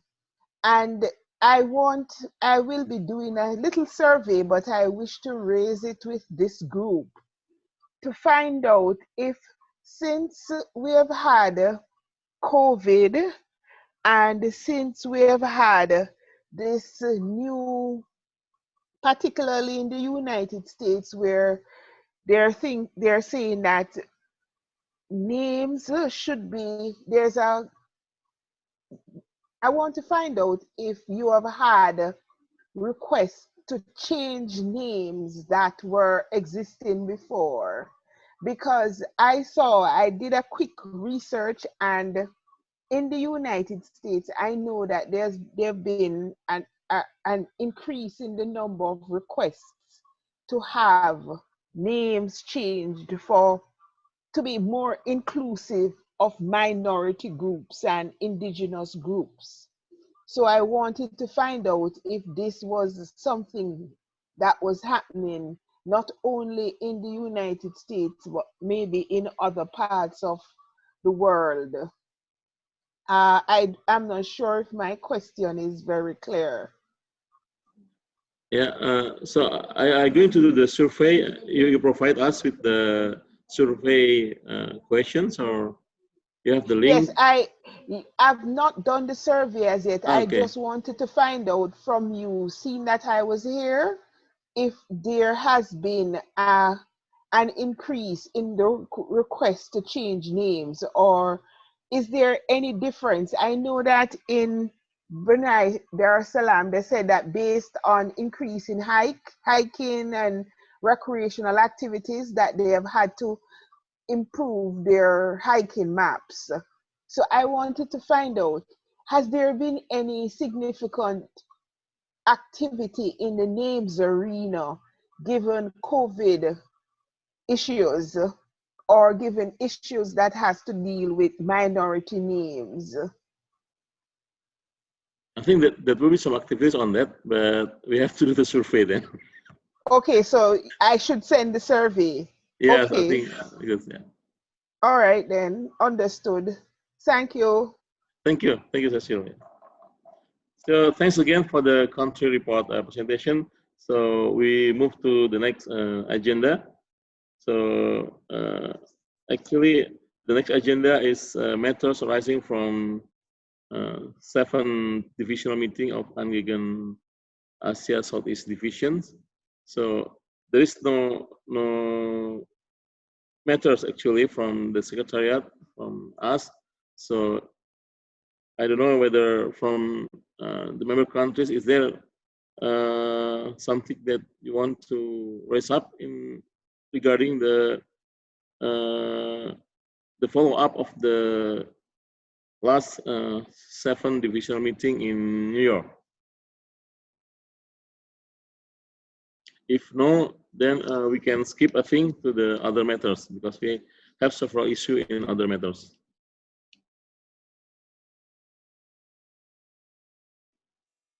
So I see no comment or issue for this matter. So we will move to the next agenda, other matters. So we have several issues now to discuss. And oh yes. Okay. Okay. Thank you. Now, under other matters, can I just check with you, what is the deadline for each country to submit the updated gazetteer and the maps? Is there a deadline, a timeline, so that everybody will work towards that time, whichever you have decided, Thank you. Thank you. So yes, of course, we have to have a deadline. Otherwise, there will be no end. Yes, all right. We'll be waiting forever. So, so is 3 months too tight for you to update this information? 2 months is too tight. Yeah, it's too tight. Too tight. Yeah, because it's only me and Hua Sing together working on this. Yeah. So 6 months. 6 months, okay, for the next April maybe. Yeah. So we counted now from November, December, January. Yeah, April is 6 months. Yeah. Okay. Usually we have UNGEGN meeting in New York in April, but I don't know whether next year we'll have me or me not happen. New York, or we still have to do a virtual meeting like this. Yes. But anyway, we can put this next April as a deadline. Thank you. For the to update all gazetteer, including the regional map informations. So hopefully we can present at least what we have on April to all of you to check whether you have difficulties on preparing or any other problem. So I think 6 months is enough. Yeah. So next April maybe. Okay. Thank you very much. Okay. Thank you. So we will, in this other matters, we will have a discussion on several issues. So I believe that Ms. Cecil also share in the chat regarding this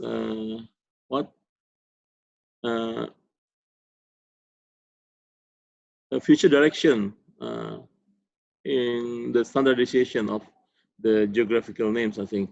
So that's the first issue maybe we want to discuss. And then we also have an issue that we plan to have a webinar on distribution language in Asia Southeast. So this is, I think, important issues because the root of the geographical names is actually the language, and our region is a region with rich of language. So for example, Indonesia has more than 300 language in several islands. I believe that other countries, Malaysia, Philippines, maybe, and others also have similar. So it is good. And before we have this discussion, maybe there will be a presentation from our expert on toponyms, also in language, Professor Multamia Lauder. We will have this presentation, and then we will also discuss about the collaborative platform that we will going to develop for this Asia Southeast Division. So I would like to provide the floor to Ms. Cecil to explain about what you have shared in the chat?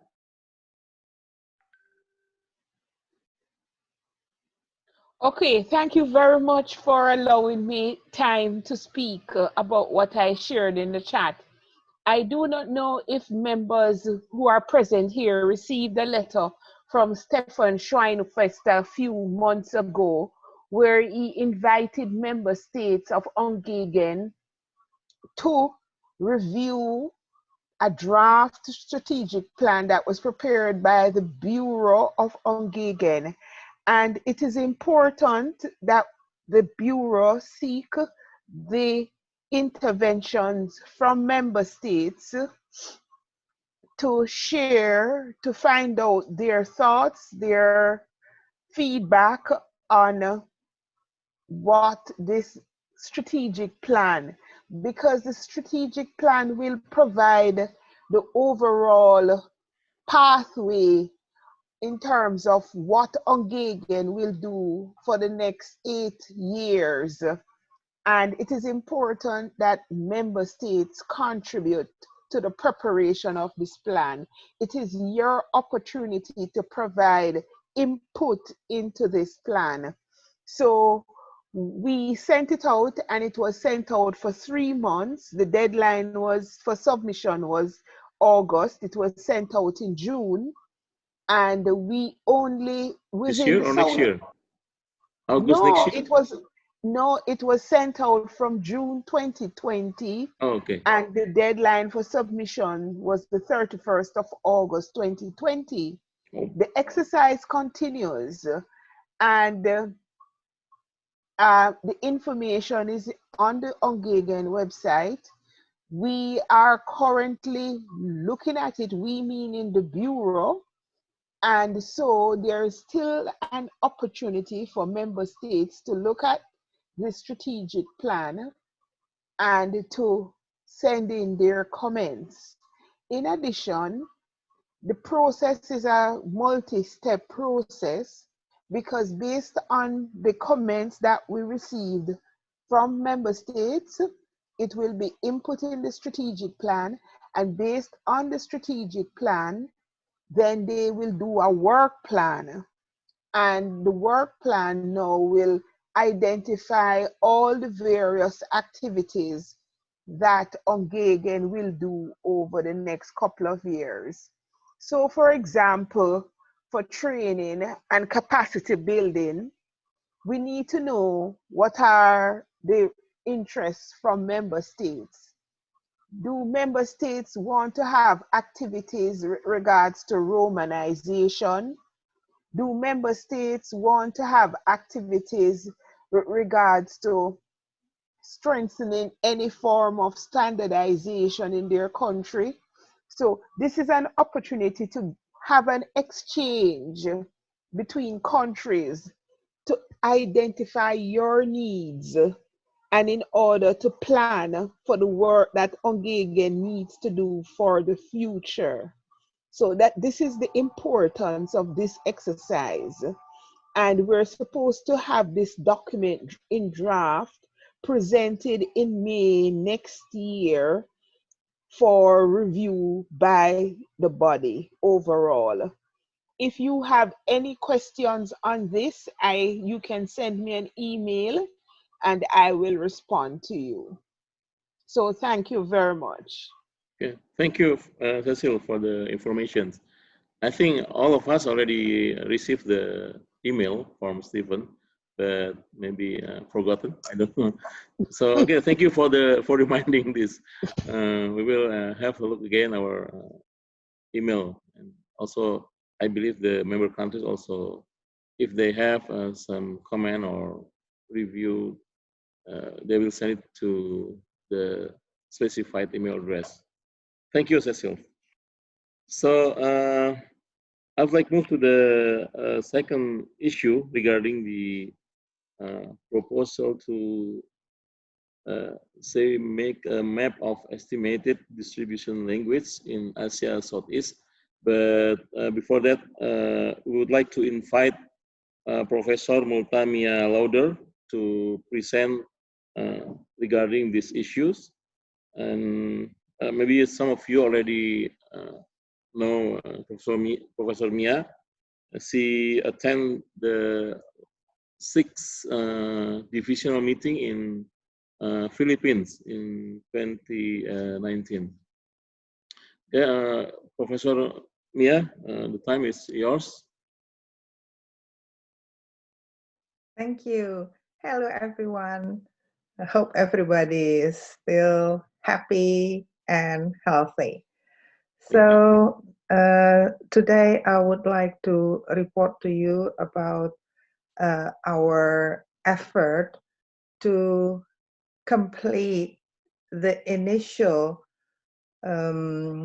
idea to have a set of generic from each languages in countries.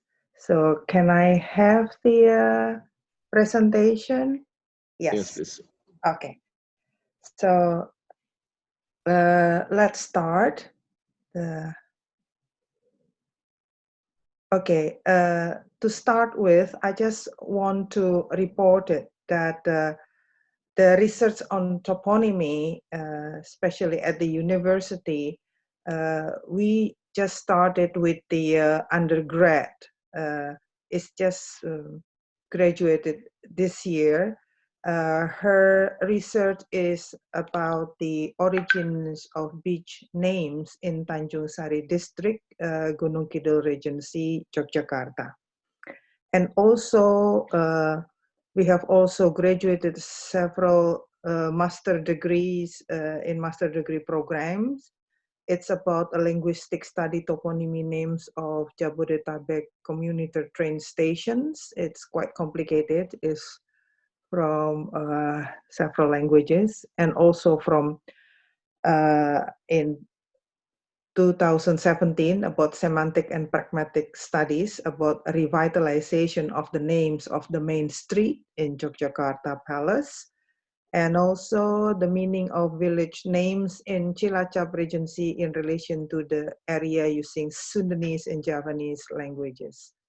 And then next is, this is the PhD thesis.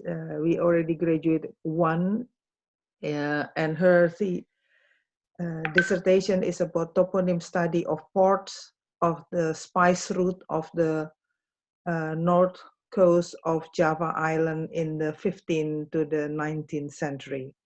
And now I have in my hand several PhD candidates. One is going to research about the odonym landscape in Bandung city based on socio-onomastic studies.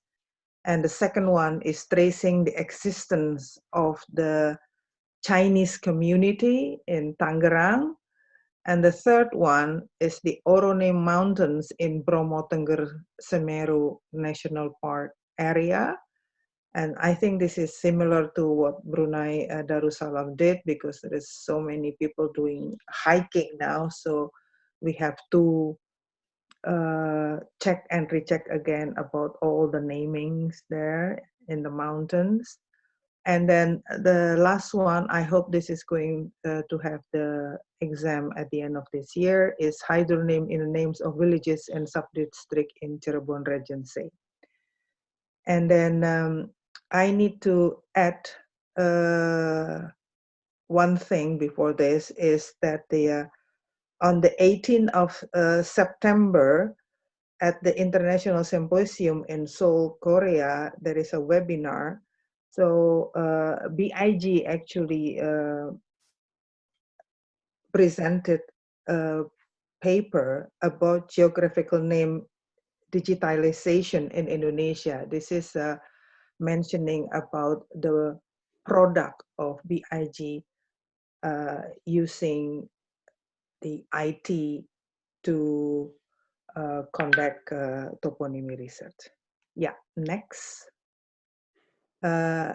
We have, since 2015, we established an Indonesian toponymy community, and these are our research First is tracing the maritime nation as the identity of Indonesian nations through the toponym research of ancient ports in Java. And then in 2016, track record of resettlement relocation in Jakarta, toponymy study for Kalijodo area, Kampung Pulau, Luar Batang, and Fish Market. And then in 2017, there are two research. First is about cultural articulation through street names in Yogyakarta city. And the second one is toponymy revitalization as local community identity. And the last one is the rearticulation of Sumeneb landmark as a salt city. And this is a toponymy and archaeological study. And it stopped there because on the 2019 and the 2020, now most of our researcher is doing their PhD study. So we stopped for a while, but next year we're going to start to do research again. Okay, this is just a brief report about what we did in academic research for toponymy. Yeah, next. This is, I'm going to talk about the introduction of maps, especially the language distribution in Southeast Asia. Yeah. So basically, we have to know that there is no such thing as a pure language, but each language are perfect for its community. And also we have to check and recheck again that each language have a specific names for the toponymic thing. For naming a place name usually consists of two units. One is the generic and the other one is the specific. So that's why we would like to show you the map. Okay, next. This is the map that we took from the media lewat hawaiiedu.com. So as you can see that for us, this is all the languages in the world. This is the world language family. So for us, for UNGEGN ASE, so for Indonesia, Malaysia, Brunei, Philippines, Singapore, I think it's all in the Austronesian area family. And then for the other country, there are the language family for the Thai, Austro-Asiatic, and also in Indonesia, we have the Papuan word language family. And plus, we have also members that are from Sri Lanka, I think, and that is a bit of the Dravidian family. So this is just the information from word languages family, but we have to go deeper into our own area. Next. So this is map of estimate distribution language in regional in our region. So we have, for instance, here for Malaysia, Singapore, Indonesia, Brunei, and Philippines, it's the Austronesian family. And also for Cambodia, it could be the Austroasiatic. And also for the Thai, Viet Nam, and Laos, maybe it's the group of Thai Kadai. something. And Myanmar also, there is a group for itself, and also for Sri Lanka, it shows that it says that there is also the Indo-European for Sri Lanka and also for Bhutan. So we have to check and recheck and clarify whether this information is right, because as we know, each country have really so much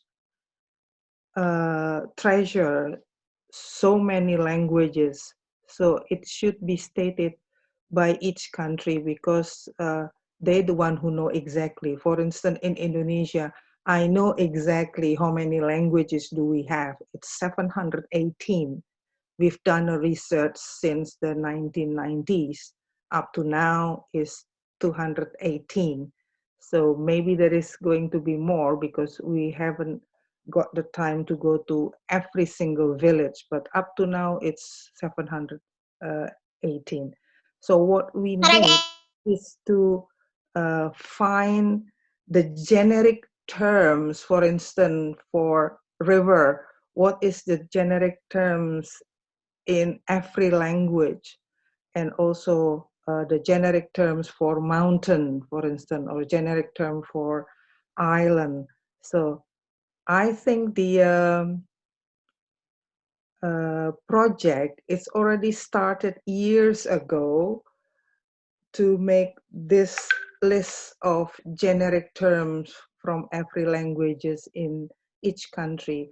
But with all our busy things in our work, maybe this is a bit neglected. So I think this is time now to pick up again what we've done so far. This is a very good thing. I think this is going to be a sort of model for the other countries in UNGEGN, not just in our division. So I think this is going to be a good project together for all of us. And I think 6 months, well, yeah, I think it's hopefully it's enough, because in Indonesia we have 718 languages. So hopefully it's not going to be too tough for the other countries. So I think this is the last, or oh no, there is still, yeah. This is another source of language map, but actually it's mostly the same like the one that I showed before. So I think this is the thing that I can give, just a big brush about the information about world language family, especially in our region. So let's work together to finish the project that we have started years ago about the generic terms. Thank you.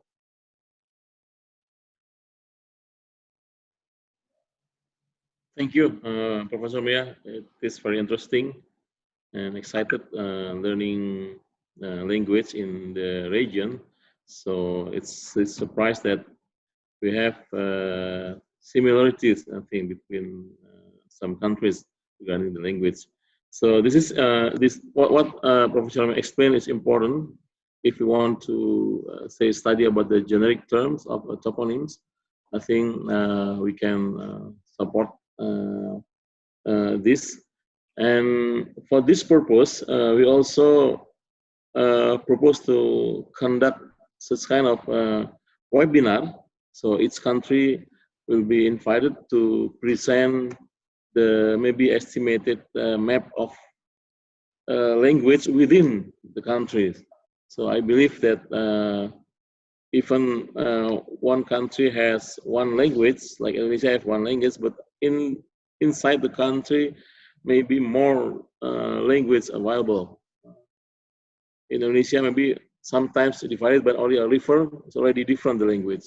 So this is important when we are talking about the generic terms. So we propose that the generic terms not only in a table, so but also we can create a map showing how the distribution of generic terms and in terms of language in the region.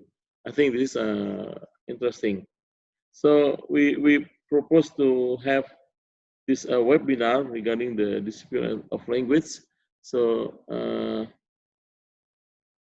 can we or any comment from the member countries about this proposal? Please give a comment or maybe questions. It's okay. From maybe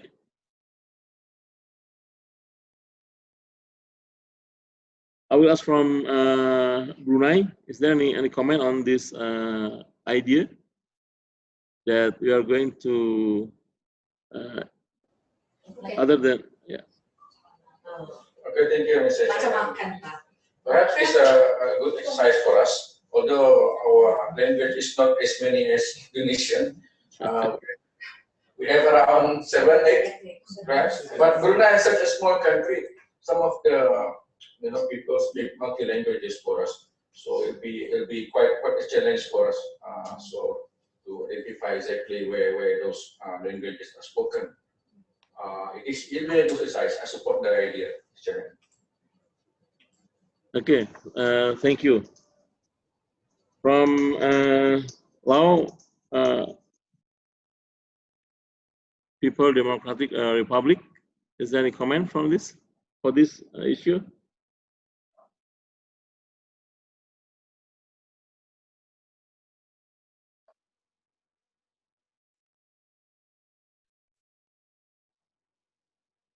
Any comment from Laos regarding this issue?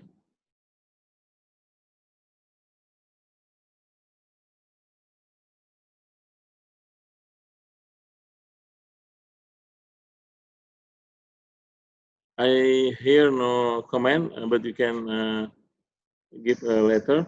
So from Malaysia.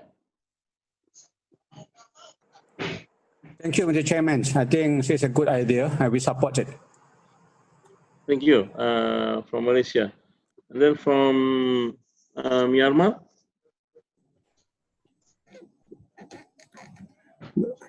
Thank you, Mr. Chair. We have no comment for this comment. That is good idea. Yeah. Thank you. Thank you. From Philippines.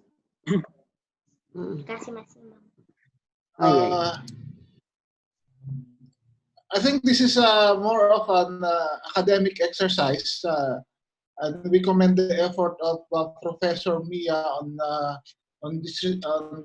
updating us on this research. But basically, as a national mapping agency, we are more concerned on producing maps, topographic-based maps that can be used by the public for various purposes. But we can also link. The topics presented by the Professor Mia is more on a university setting or in the academy. But basically, we have also links with the NAMRIA as a national mapping agency, are also linked with the university, for example, University of the Philippines, with their Department of Geography and Department of History. And we will be glad to coordinate or to link up with them regarding this proposal, because I think during our, I think that was 2000, in our meeting, previous UNGEGN meeting, Professor Mia was also able to meet with our professor from the University of the Philippines.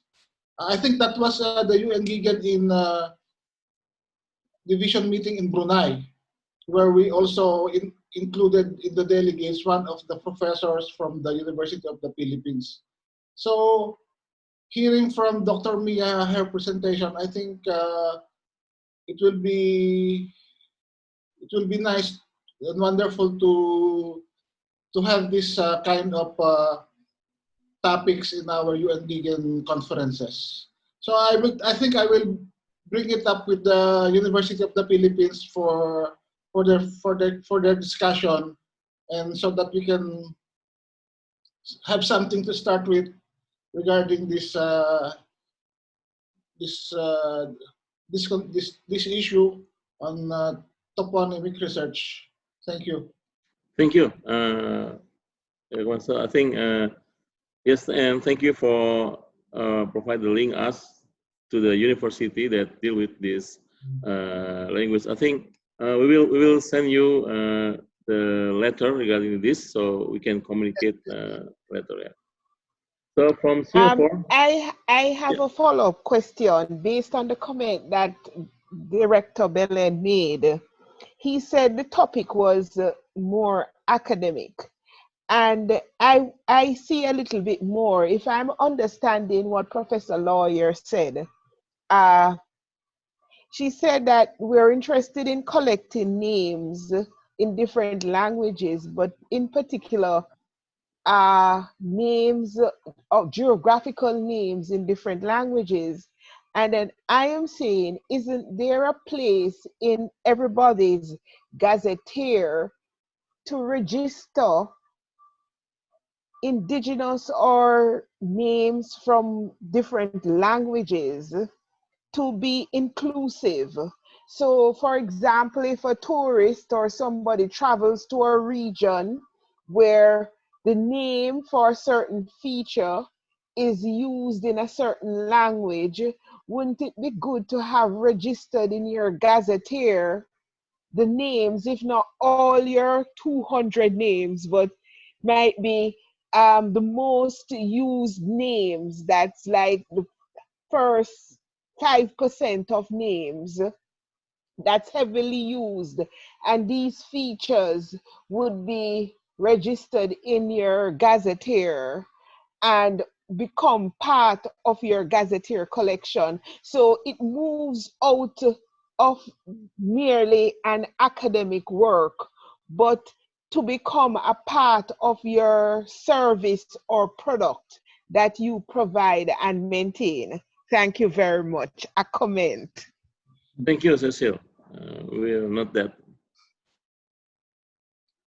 Certainly, Cecil, when we collect names in the field, we only not put the names of the name place, the coordinates, and the location, but in the process of name collection, we also, from the informant, we also trace or get from them the history of the names. So it's not only basically, although it's not in the gazetteer, but in our records, in our database, we also put records on the history and other information on the name, on the place names.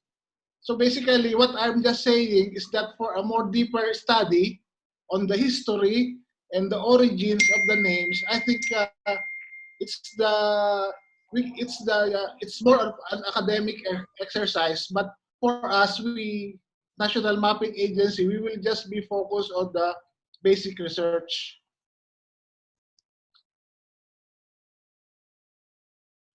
Thank you for the explanation. Yes, okay. Thank you for the comment, also the explanation from Philippines.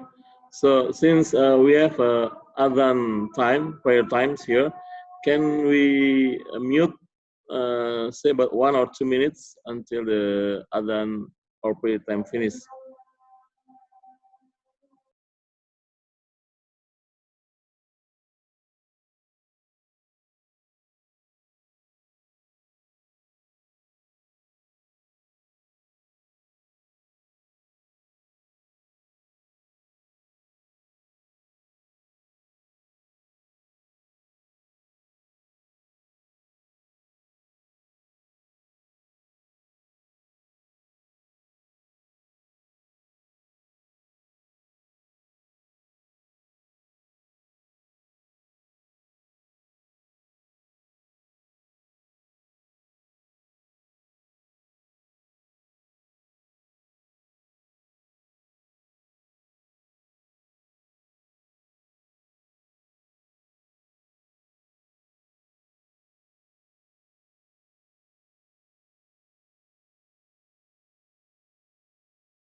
Thank you for waiting.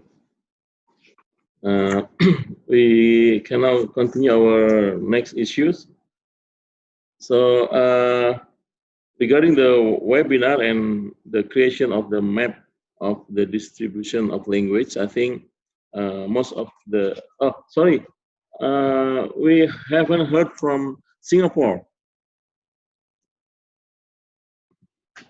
Thank you, Chair. We are supportive of this development. Okay, thank you, Singapore. So since most of the countries agree on this, we will prepare and we will send you the detail on this, also the timeline. So hopefully if we can say present something in April as a webinar, I think it will be better. And then one more issue regarding this is actually regarding the collaborative platform for this Asia Southeast Division. So I will ask Mr. Hari to explain about this collaborative platform. Okay, thank you, Mr. Chair, for the opportunity.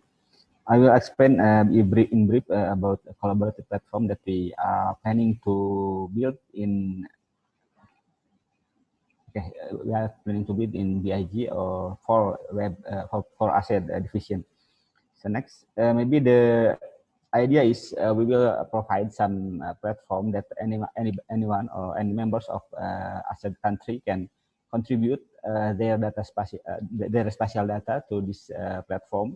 So, for example, if any country that already have some web services, they can or we can consume the services. For example, if some countries, for example, Malaysia, have already some web services in GeoNames, then we can consume the data and then we put it in the web application, and then we can publish it in via web view in our ASE website. Or otherwise, if some country have not already some services or some web services in spatial data, so we will provide some tools to enable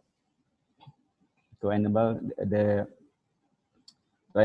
country to upload their data and then manage the data, and then use some tools we provided in the platform. So somehow the country or the contributor can upload, can convert the data to some services, and then we also can along with other countries to be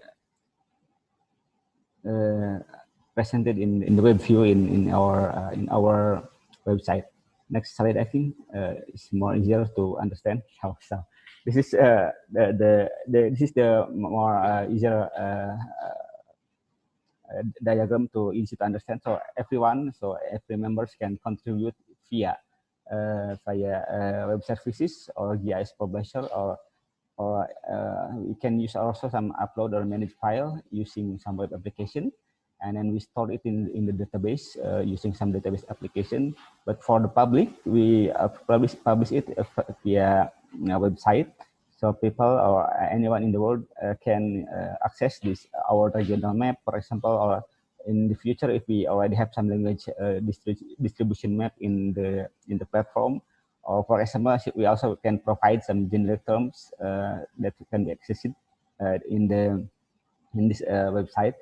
So the main idea is everybody can contribute by their data. So the data will be mostly updated from each member of the countries. I think we will ready for this application in the first quarter of 2021, hopefully. And then we will see the contribution, how every member countries can contribute via web services, or for some country that not having some services, so they can use our web application to manage and upload their data. I think this is the general idea. Maybe the other we will send you the technical things regarding this our plan for the collaborative mapping.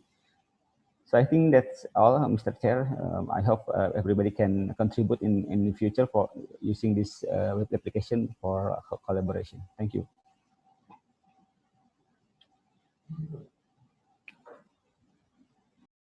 Okay, thank you, Hari.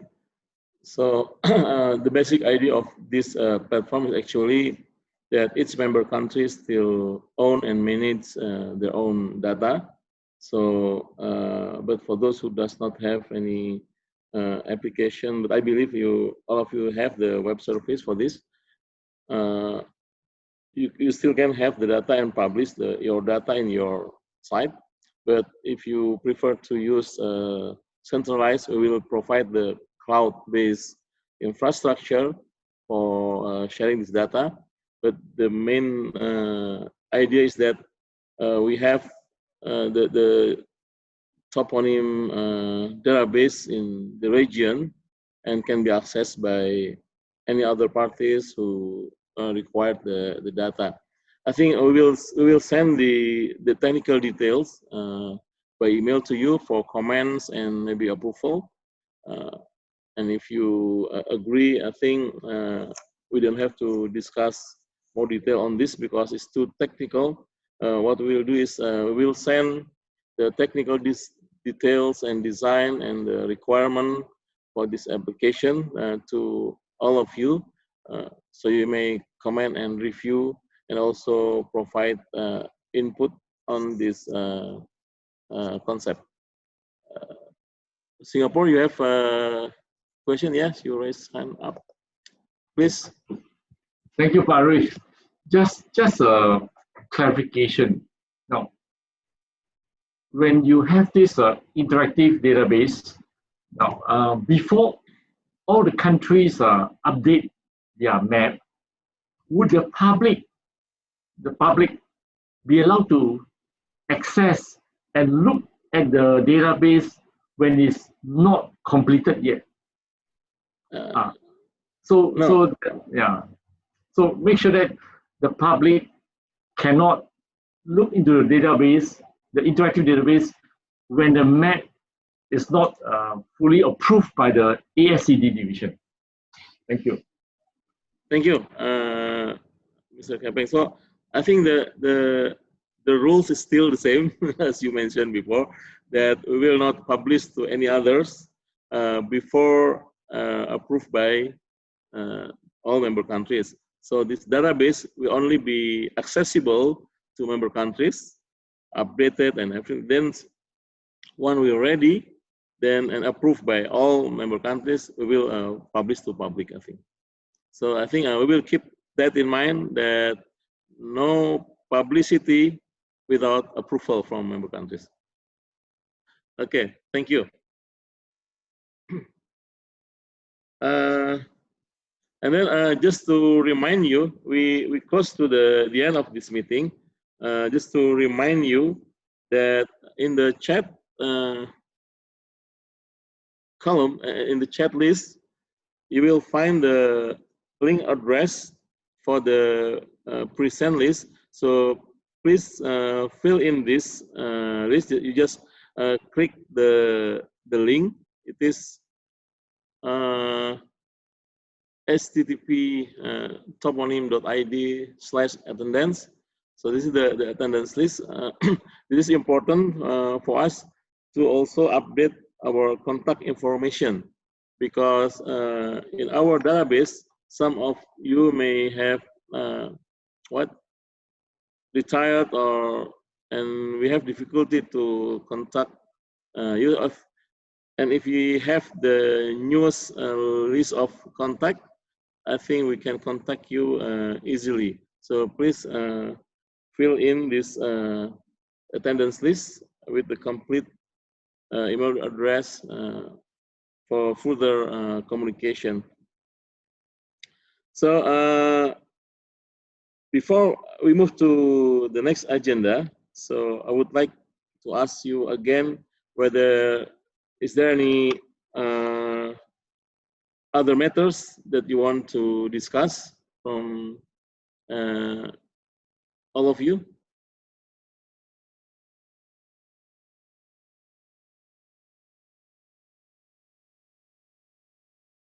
If not, I see no comment. So if no other matters, then we will move to the next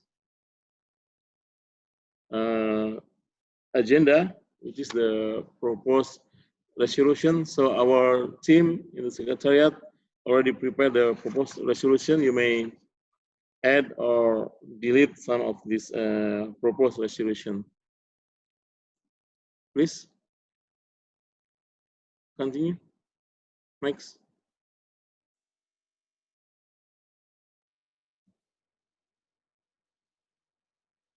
So we propose 5 resolutions. So the first resolution that appreciation toward activities carried out by the Asia Southeast Division member countries during the year 2019 to 2020. And then the second resolution is the contribution of Asia Southeast Division member countries and the division website facilitated by ASE Division Secretariat through collaborative from concept. ASE Division member countries will check and verify the country database and gazetteer as published in the regional database and gazetteers. 3, there is 2 alternatives. So it's ASE Division member countries will create local language distribution map and will be compiled and integrated to establish the estimated distribution language map, or its ASE Division member countries will contribute to complete required data information on the map of estimated estimated distribution language in Asia Southeast website. So the first thing is distributed one, and then the second thing is centralized. So I think maybe it's better than to distributed, because the data is still in your site, and then share the map as a service, and we can integrate the service in the ASE Division website or portals. So this is, I think, will more comfortable to each country. Otherwise, if you prefer to also put in a centralized site, we can also facilitate this. So we dedicate this server for ASEAN Southeast Division, UNGEGN ASE Division, so to be used in the future. So we will provide, once the chairmanship of this ASE Division is to other countries, we will provide all the access credential to the member, the chairman countries. And then the 4th resolution is convene the webinar on the local language on ASE Division and international, and also international training and seminar on toponym in 2021. So this is the postponed training and seminar that supposed to be this year, but due to COVID-19 outbreaks, we have to postpone, and hopefully next year the COVID is already finished or gone, so we can have a physical meeting and training and seminar in 2021. The 5th resolution is ASE Division member countries are affirming the importance of sharing of geographical names. So is there any comment on or other proposal of this resolution from member countries?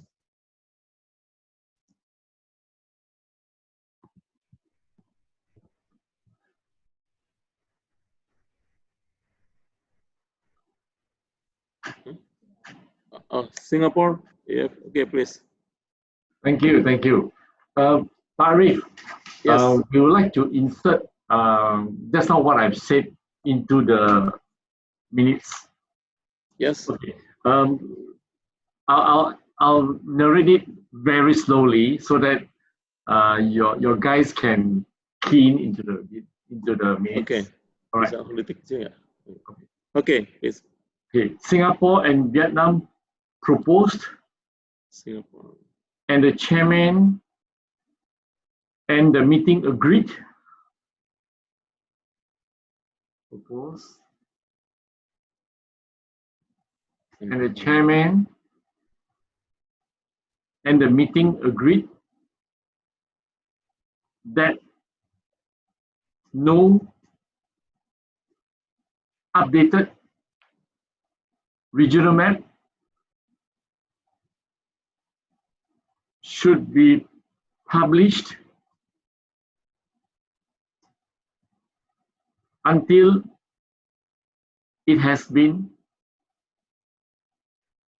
approved by all ASED member countries.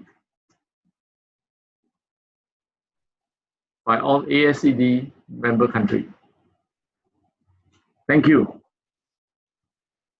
Thank you, Mr. Kapeng. I think this is important. You mentioned this several times. Okay.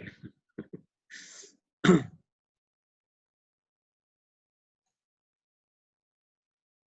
Arif? Yes. Could you put the deadline of 6 months to update the maps and everything? Because you haven't mentioned it. Oh yeah, okay. Maybe in the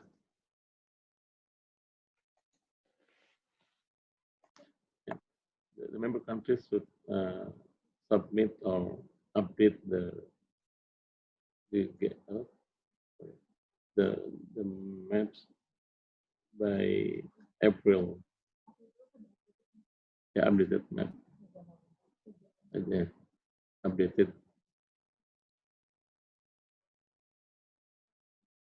by April 2021. Or tanggalnya sudah.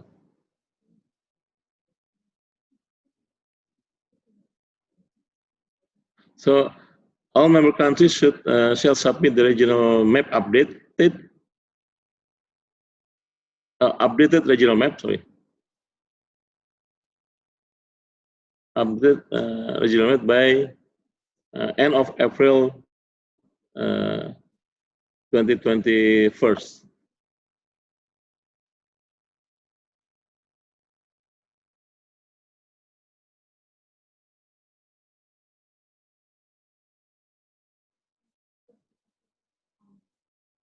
Ya boleh.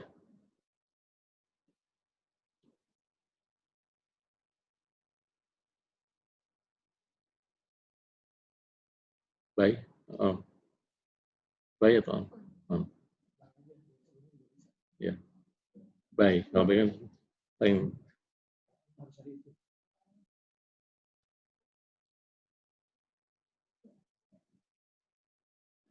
Okay, so this is the deadline. So for the point 3, I will combine this. So for those who want to publish their own, it's okay. But for those who want to centralize facilities, also.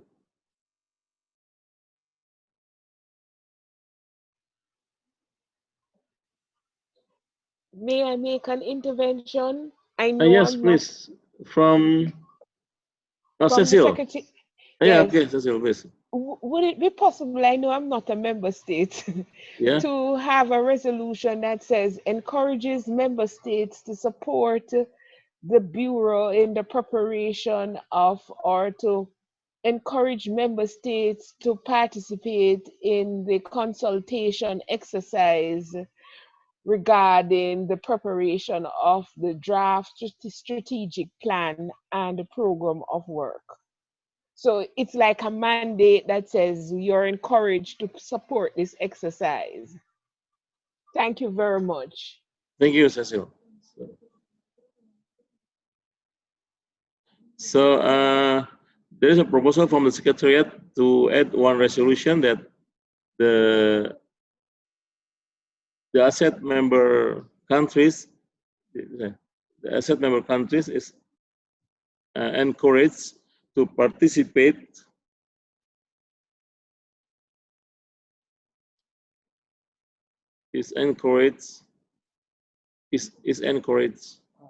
are encouraged to participate in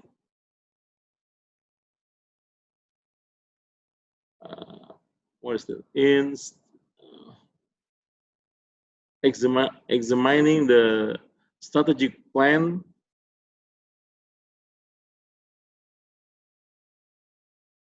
What's the document, Cecil? How do you say? The consultation exercise. The person in the consultation exercise, okay? Yes, on the preparation of. On the preparation of.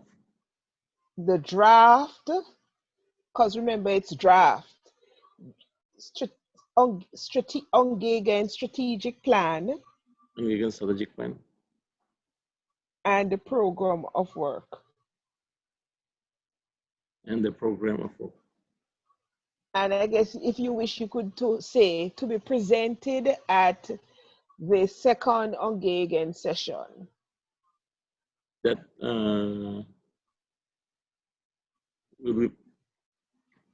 will be presented in the second session of UNGEGN meeting.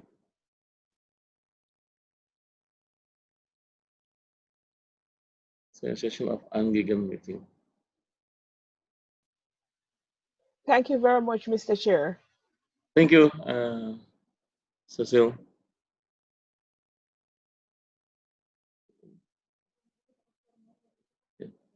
So I would ask the floor, can we have this resolution?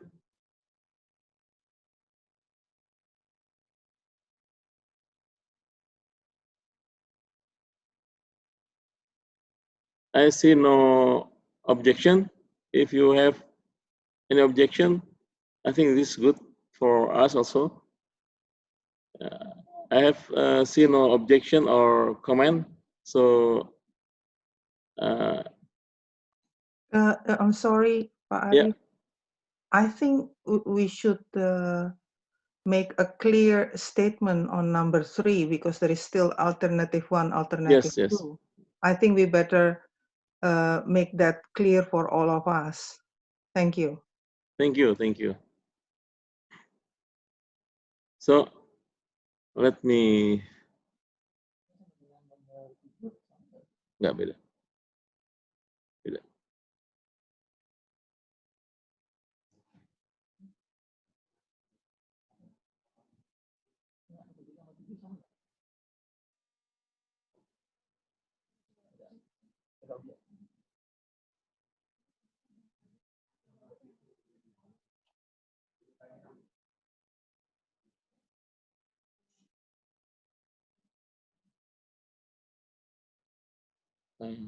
Yang ketiga kan tentang distributed language regional sama. So can we? I think that point 3 and resolution 7 is similar. So point 3 is already covered by 7.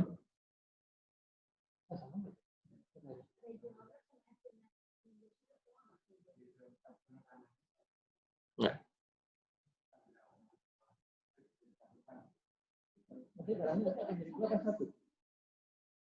Beda. Tambahin aja kalau tuh. We can add to the point 7 updated regional map and distribution language map. So I think I propose to replace to delete the point 3 and add distribution language map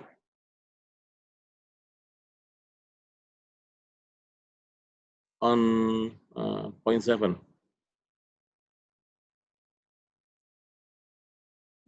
is the local language distribution map by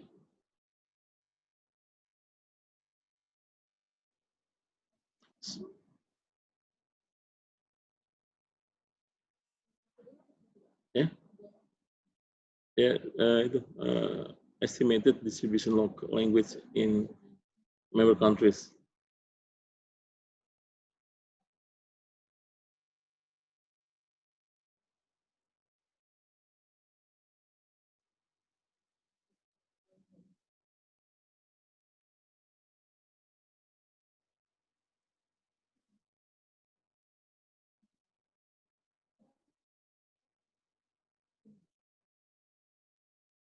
Itu di Can I be clarified on these local languages? Yes, please. May I be clarified on what does that local language means? For example, in the Philippines, we have about 82 dialects, or you may call it local languages. Is that what it means? You have to map all these 82, the locations of these 82 local languages, and then include it in the distribution language map? Is that the idea behind this? Thank you. So I will ask Professor Mia to explain about this, because this is also, Okay, so the idea behind this is actually to finish our previous project about the generic terms in every countries. So that's why to get the generic terms from every country, usually it's rooted to the regional local languages. So it could be the language itself or the dialect itself. It depends what kind of language variation that they use in that area, in that community, something like that. For instance, in Philippines, if you have 80 languages or dialects, that's it. I think that's the thing that you have to map. Generally, this is all the languages that we have, and this is the generic terms that we can really gather. So because at the end, the generic terms is going to enter into the gazetteer. I think that's the big idea of the project a few years ago, about to have a complete generic terms in this asset member countries. I think that's the thing that I can explain. Thank you. And Professor, by the term generic terms, what does it mean? What are these terms? For instance, to give a name, a place name, for instance, Rock Island, something like that. Rock Island.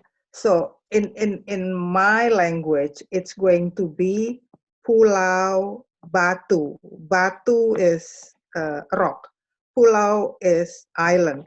So Pulau is the generic terms and Batu is the specific. So I think in every language, you have a generic terms for island. So if you want to say island in different dialects or language, you have a different variation. So that's why you can understand why in this area they call it this name and in other area different. So this is to understand the toponym, the names, the distribution of the variation of the names that we have in our country, in each own country. So it means, Professor, that for example, for one dialect or language, I will collect the generic term, yeah, and the specific term. of course, the specific terms is the name, if the name of the island. Yes, and then the generic name of that island. Yeah, yeah. So I think maybe if Pak Arif is agree, after this, I can work closely with BIG to make a sort of manual how to prepare the language map and also to prepare the generic terms. Maybe it's going to be helpful and clear for all the other countries. So after that, you can still ask question with whether it's not clear or not, because we have to also show all of you the project that we have started years ago about this generic terms for asset division. Yes, I think this entails a lot of work. Yep. A lot of expertise beyond our normal activities that we are doing. So I think this could really this will be a very new thing for us, that we will be collecting, aside from the usual field activities that we will be collecting, we will still be collecting this kind of information. But I think you can just have a coordination and cooperation with the university. They have already the information. They just can give you the map and can give you the list. So you don't, Namria doesn't have to work on it, but you can have a cooperation with the university. They do have this information. Okay, and our timeline here is April 2021. We have to finish this. Yeah. For me, the April 2021 is mostly the language map. For the generic, it's really long. I mean, it's considered of lots of languages, so maybe we can try to finish as much as possible, and if not, we can see again whether we can have an extension time for that. I think that's all for that. My explanation, Pak Arif, sorry. Okay, thank you, Professor Mia. So maybe I can say like this, maybe. So we put a deadline. So this is not, because I believe that this generic term will be a continuing activities. It's not possible to grab everything within the 6 months, but at least by the next 6 months, we already have something to show, to update, to add regarding the generic terms. So we will send you the member countries with the detail of this plan. So maybe it will provide you with this more understanding regarding the generic terms. So this is interesting if we want to learn about the toponym in the region, I think. But don't worry. So this end of April is not. It's just to say that we will submit something by April, but it is not the end. So maybe this is just a start.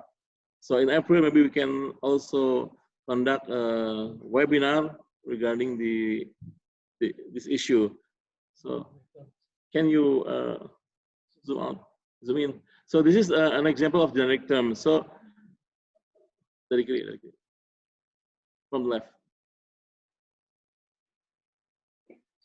So for example, if we say about the sea, or we in Brunei, Indonesia, Malaysia, we same laut to the right.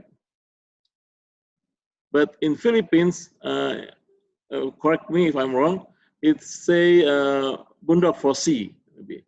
So maybe some other countries also have different term for the sea, for example. And then, for example, another example is maybe for river, for example. Rivers number eight. In Indonesia, in Brunei, sungai, same. In Indonesia, sungai. In Malaysia, sungai. And in Singapore, river. Maybe in Thailand, Vietnam, or Philippines has different term for rivers. So this is what the meaning of the generic terms. And I believe that once we say sungai in one area in Indonesia, for example, in other area maybe say different thing. For example, some area say way, some area maybe other things. So I believe that in each country also has different term for the same object. So this is the generic term. The specific term is the name of the river itself. Oh, Vietnam. Okay. I see Vietnam. You want to say something, please?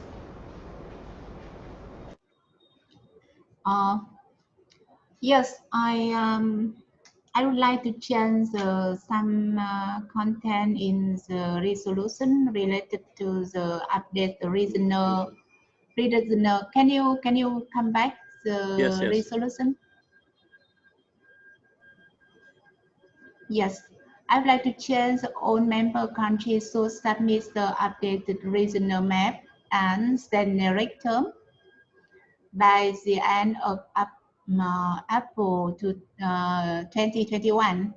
I think if you add the arithmetic distribution language map with the deadline like this, because it's a very new for every country. Before we don't mention this map. So now if you put this map with this deadline, I think it's not easy for some country to complete this mission.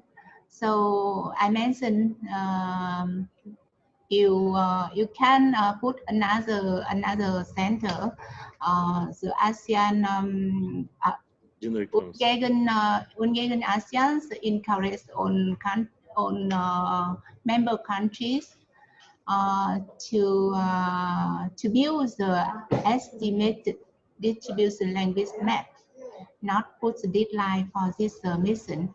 Thank you. Okay, thank you for the suggestions. So the proposal is actually that for point 6, all member countries shall submit the updated regional map and generic terms. Yes. By 30th of April 2021, and then for the regional map we have another one. So ASE Division encourage all member country to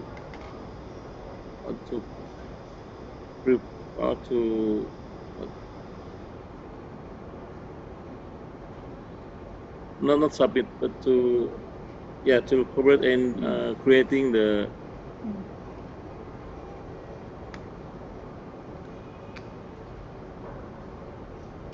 ASE Division. ASE Division, UNGEGN ASE Division encourage, not the Secretariat. Divisions. UNGEGN Division. Sama dengan 8 aja. ASE Division, ASEAN member countries are encouraged to collaborate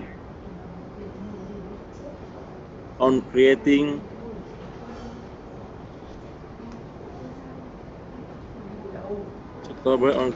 the estimated estimated language.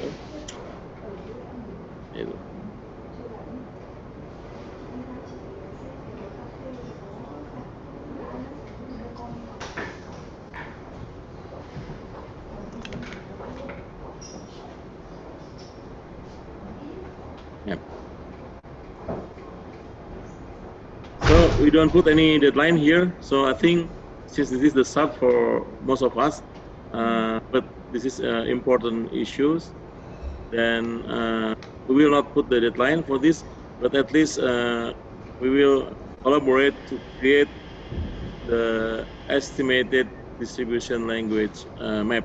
So we will discuss more detail on this maybe on the webinar if by next year. So we will send you more detailed information regarding this.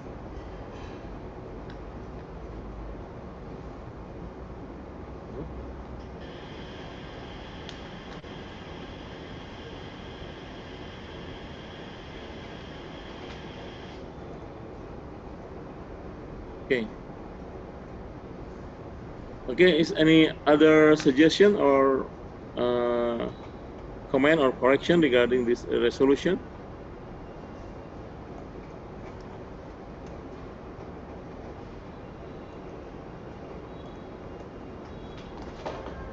I see.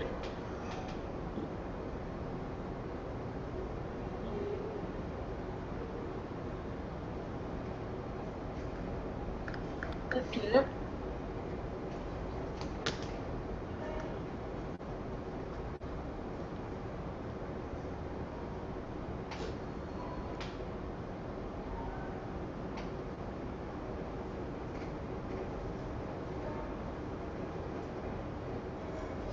So, okay, we have 8 resolutions. So regarding the sequence of this resolution, so is there any correction or you want to change? It's not 5 but 8. Just a minor correction, Mr. Chair. Yes. Number 6. Number 6. Singapore and Vietnam proposed, and the chairman, maybe to the chairman. To the chairman. Okay. Okay. And the meeting agreed that no updated regional map should be published until it has been approved by all ASEAN member countries. Okay, thank you for the corrections.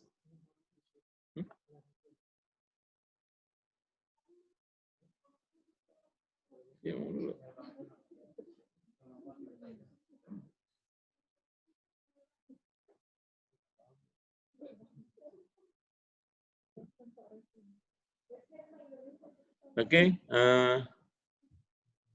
From Bade, please Bade. Just on the sequence of the resolution, for instance, number 7 is talking about the data submission from each country.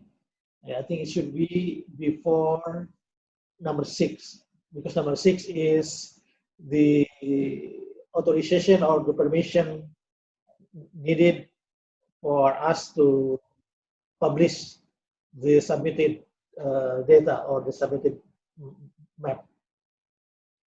So I propose to switch previously number 6 to become number 7, and 7 to become number 6. Okay. Thank you, Bade. From Indonesia. So I think that's a good sequence, I think. So I think we can accept that. So is there any other comment?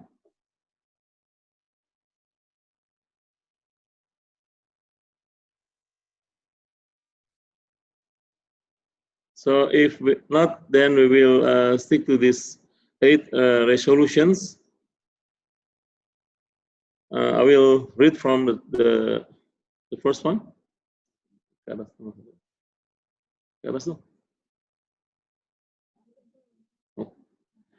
Okay, the resolutions. Number 1, appreciation toward activities carried out by the ASE Division member countries during the year 2019 to 2020. Second, the contributions of ASE Division member countries in the division website facilitated by ASE Division Secretariat through collaborative platform concept. ASE Division member countries will check and verify the country database and gazetteer as published in the regional database and gazetteers. Third resolution, convene the webinar on the local language in the ASE Division and international training and seminar on toponym in 2021. Fourth, ASE Division member countries are affirming that importance of sharing geographical names. Fifth, ASE Division member countries are encouraged to collaborate in creating the estimated distribution language map. Sixth, all member countries shall submit the updated regional map and generic terms by April 2021. Seven, Singapore and Vietnam proposed to the chairman, and the meeting agreed that no updated regional map should be published until it has been approved by all ASE Division member countries. 8. The ASE member countries are encouraged to participate in the consultation exercise on the preparation of the draft of UNGEGN strategic plan and the program of work that will be presented in the second session of UNGEGN meeting. So thank you very much for your contribution on this resolution. So we will move to the next agenda regarding the next meeting, date and venue of the next meeting. So we have 3 options for the date and venue of the next meeting, but I believe that these 3 options are strongly depend on the COVID-19 situations. So the first option is held the side event on the second session of UNGEGN meeting in New York in 2021. The second option is merged with or conducted in conjunction with the international toponym training and seminar, which will be held maybe the second quarter next year. We propose in Bali, and then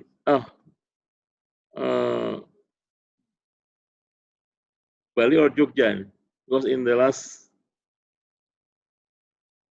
okay Bali. And the third option is we offer to other member countries, especially for those member countries that have not been yet hosting divisional meeting before. So if the COVID-19 situation is allow us to have a physical meeting, then we can have a physical meeting. So I would look for the comment and suggestion from all member countries.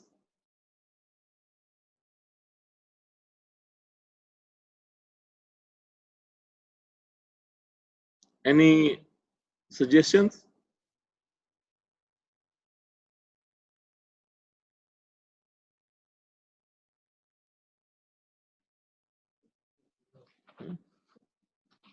So yeah, the most important thing is that we cannot predict the COVID-19. So all of the option maybe also cannot be. Yeah, these 3 options subject to the COVID-19 situation. So if the COVID is still with us, then we have to conduct the virtual meeting again.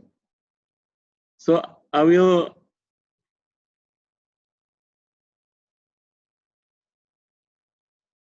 look for suggestions,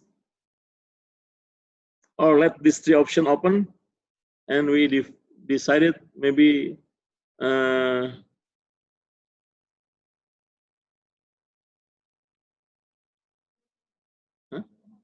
okay, I will ask for each country.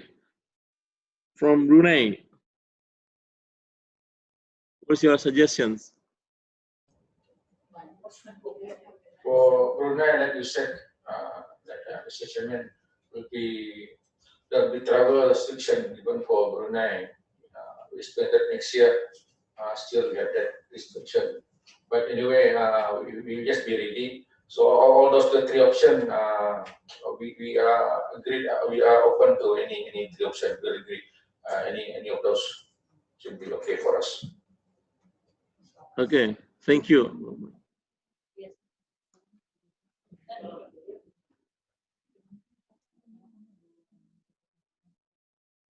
So if option 3 is chosen, then will Brunei willing to be the host for the option 3?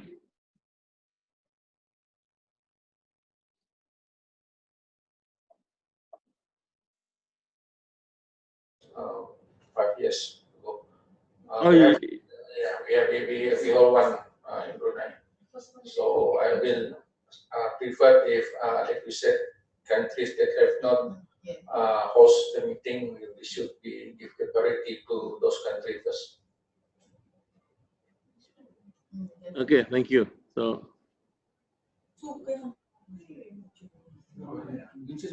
I will ask Malaysia then next. Mr. Chairman, I'd like to, on behalf of Malaysia, I think it's still the option is still open, Mr. Chairman, until the end of the year. Okay. Because we can't really agree because the pandemic is still quite high. And at this time, I think at the end of the year, I think we will decide which option, which is the best one.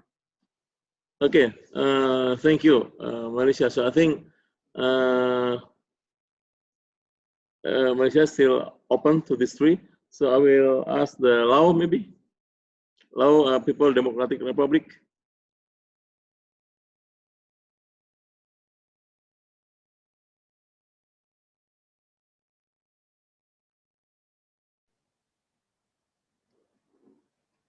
Thank you very much for to have a chance to join this meeting, and we will continue to revise our toponymy name to complete and get approval send to the agent next time. Okay, what about these three options?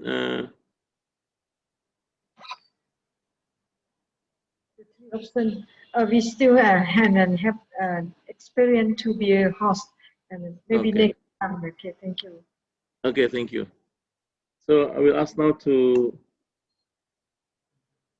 Myanmar. Thank you, Mr. Chair, giving me a chance to choose the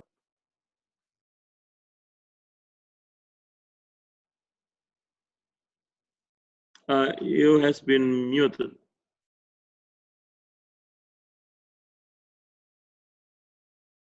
Myanmar, hold unmute. Okay. Okay, please. Yeah, thank you, Mr. Chair, giving me a chance to choose the three options here. According to my idea is if number 3, some country doesn't have the host this meetings, maybe I would like to choose the second one. If 3 is no, I would like to choose the second one. Second one is in Bali. Yeah, thank you. Okay. Okay, thank you. And then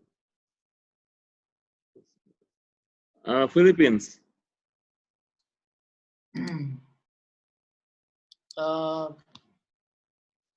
Based on our experience, for option 1, not so many delegates can attend the UNGEGN meeting in New York.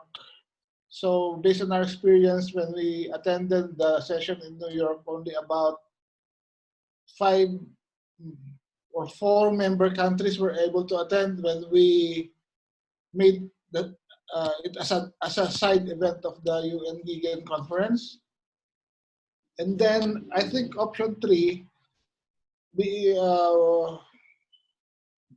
the conference being offered to other member countries, I think right now no other member countries will make a definitive decision as to host the meeting because they will still ask the permission of their bosses of higher authorities.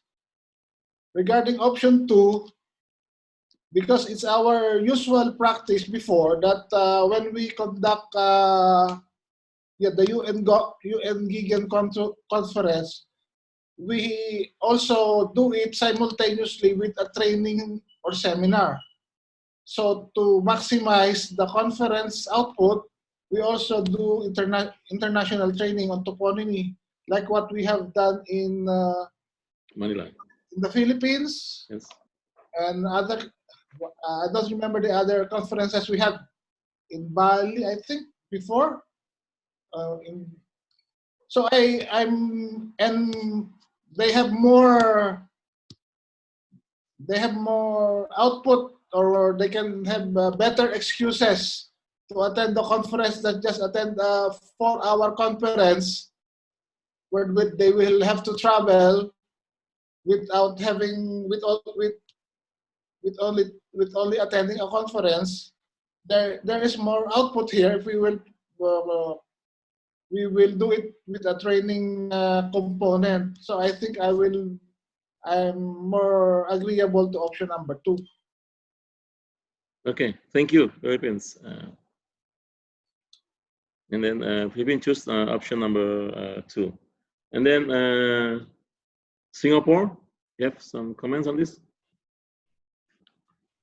Hi, Pak Ray. Okay. You want to go to Bali? It's okay.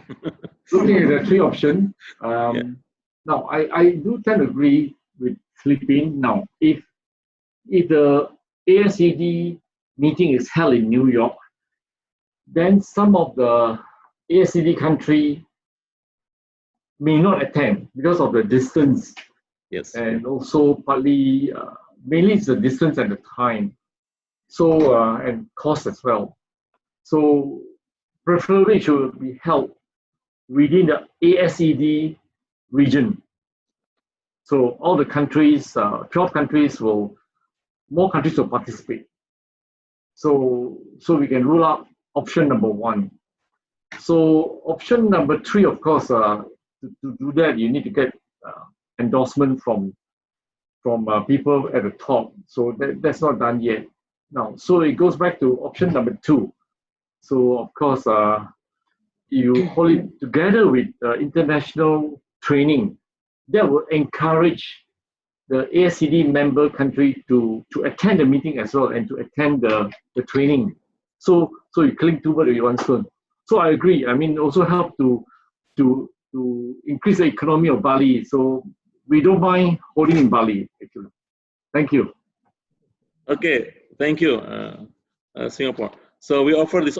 So option 2 is actually because we owe you the physical meeting that's supposed to be held this year in Indonesia. So we will move to next year, and we need your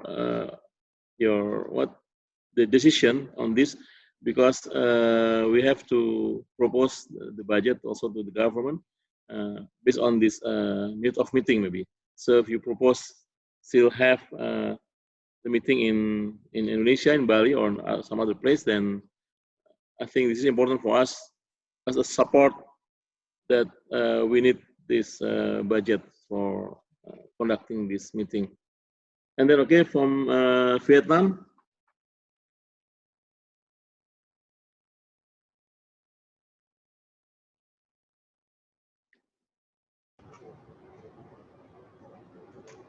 Yes, we agree with the option 2 in the Bali, but about the time, maybe you can consider the time, because I afraid this time is not. It's maybe it's the COVID-19 is affected, so maybe in the August or the September is better than we can safely if we choose the far away. Thank you. Okay, thank you. So I think yes, of course, even option 2, this subject to the COVID-19 condition. So hopefully that the vaccine of the COVID will be released in the beginning of next year. So everyone will also can freely go anywhere. So we can conduct the meeting in Bali next year. Okay, Indonesia, would you give any comment? Because the budget will be yours. So I think if the meeting agrees that it is us to host the next meeting next year, I think so. Thank you for the trust and the opportunity. So we are going to prepare everything, again, subject to the pandemic condition, of course. So I think we can agree that to choose option 2, subject to the COVID-19 condition.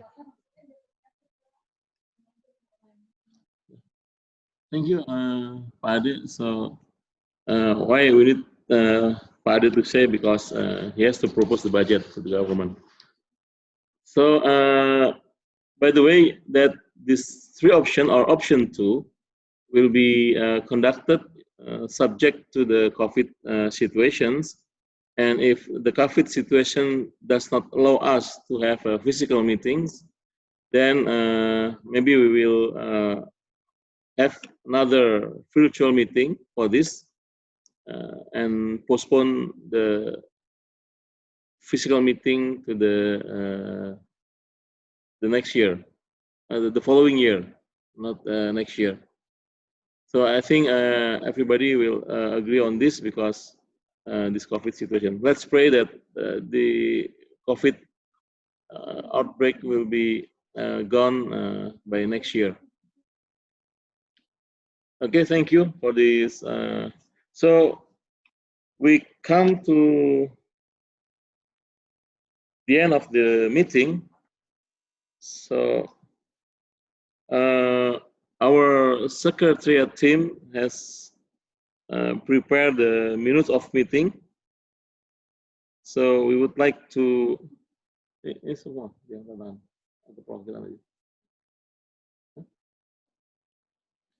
So we would ask the head of delegates to sign the minute of meeting electronically. So we will use Sign Easy application for this, and we will send this maybe letter to you, the minute of meeting.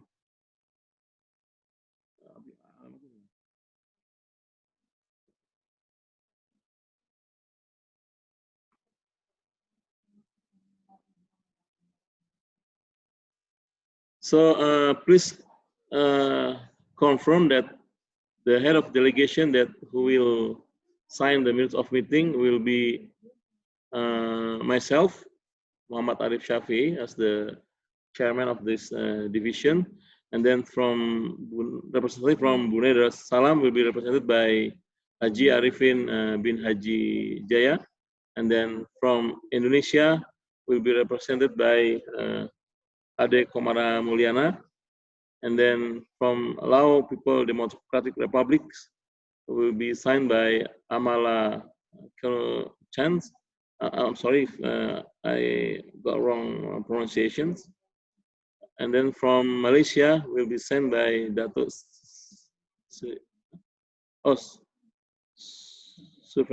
Muhammad Latif bin Zainal. And then from Myanmar will be signed by Representative Mr. Seinmin. And then from Philippines will be signed by Role DM. I'm sorry, I have got wrong pronunciation. So from Singapore will be signed by Mr. So Keng Peng. And then from Vietnam will be signed by Mrs. Du Tui. Okay, we'll send this to you as soon as possible for the signing. So I think we come to the closing remarks. So I would like to say thank you for this meeting and the participation of all member countries, also from the Secretariat of UNGEGN, Ms. Cecil Black, that you have to sleep late at night because participating in this meeting. But I can say that this is a worthwhile and fruitful meeting to all member countries, and we will follow up the resolution and the discussion result of this meeting. So once again, I will say thank you, and I will give back to the MC for the closing. You have something to say? Thank you very much.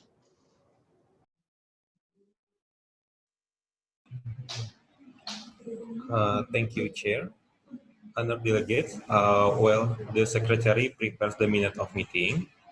I would like to remind to all delegates, if you not yet fill the attendance list, please fill the attendance list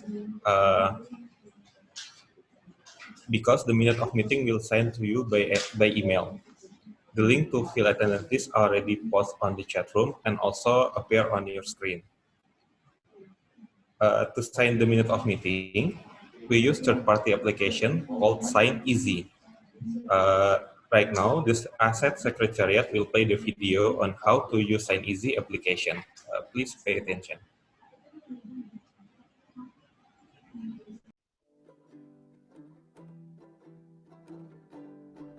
Hi, welcome to the Sign Easy tutorial.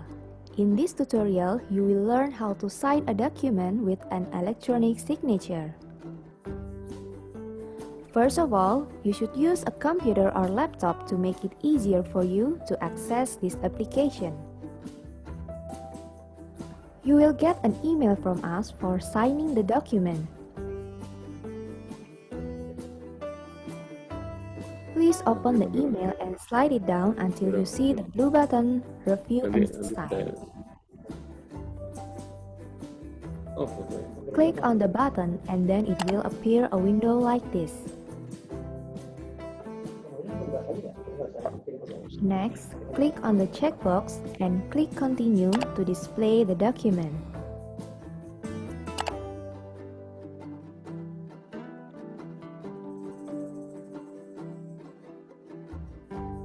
Please do a check for the whole document.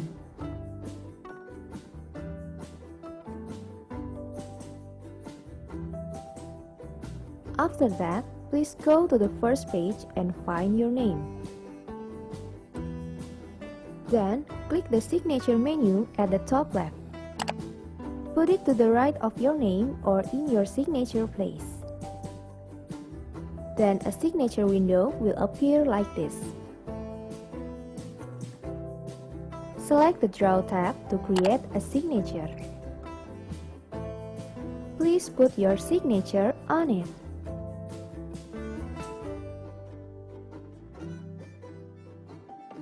Click the Delete button if you want to redraw your signature.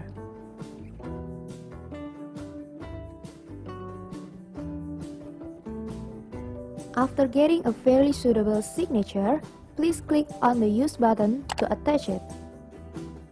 Your signature will appear at the location that you chose earlier. Set the size according to your needs.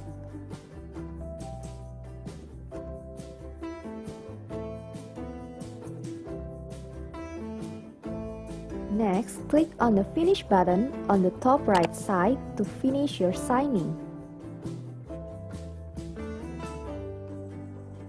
Finally, the digital document signing process has been completed.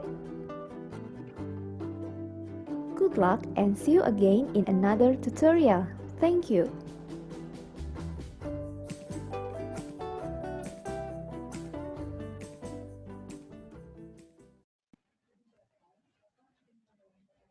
Thank you for your attention. For your information, the Secretariat will send you an email on how to use that application, including the link to access the video we played before, just in case you miss it. All delegates may check your mailbox later. Before we close this meeting, we will have a photo session for documentation. In this session, we will take the photo together. Please all delegates to turn on your camera and get ready to take the pose.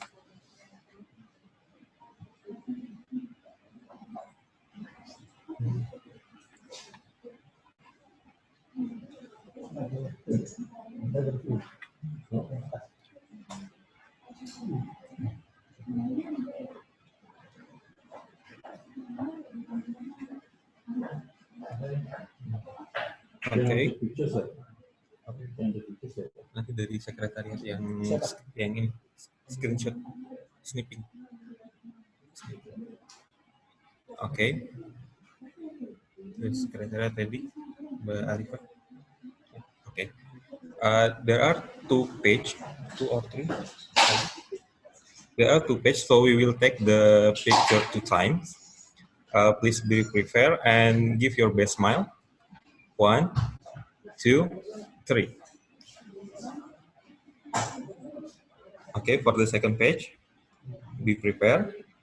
1, 2, 3. Okay, thank you to all delegates. It's my pleasure to host you today. Do the closing remark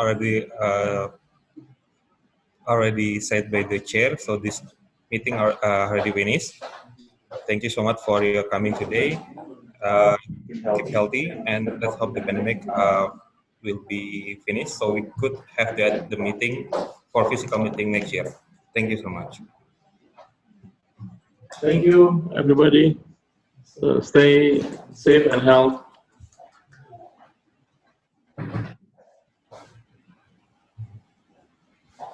Thank you, Mr. Chair. Bye bye. Thank you. See you next time. Yeah, see you next time. In Bali. Yeah, hopefully, yes. Thank you. Thank you, Mr. Bye. Chair. Thank you. Bye.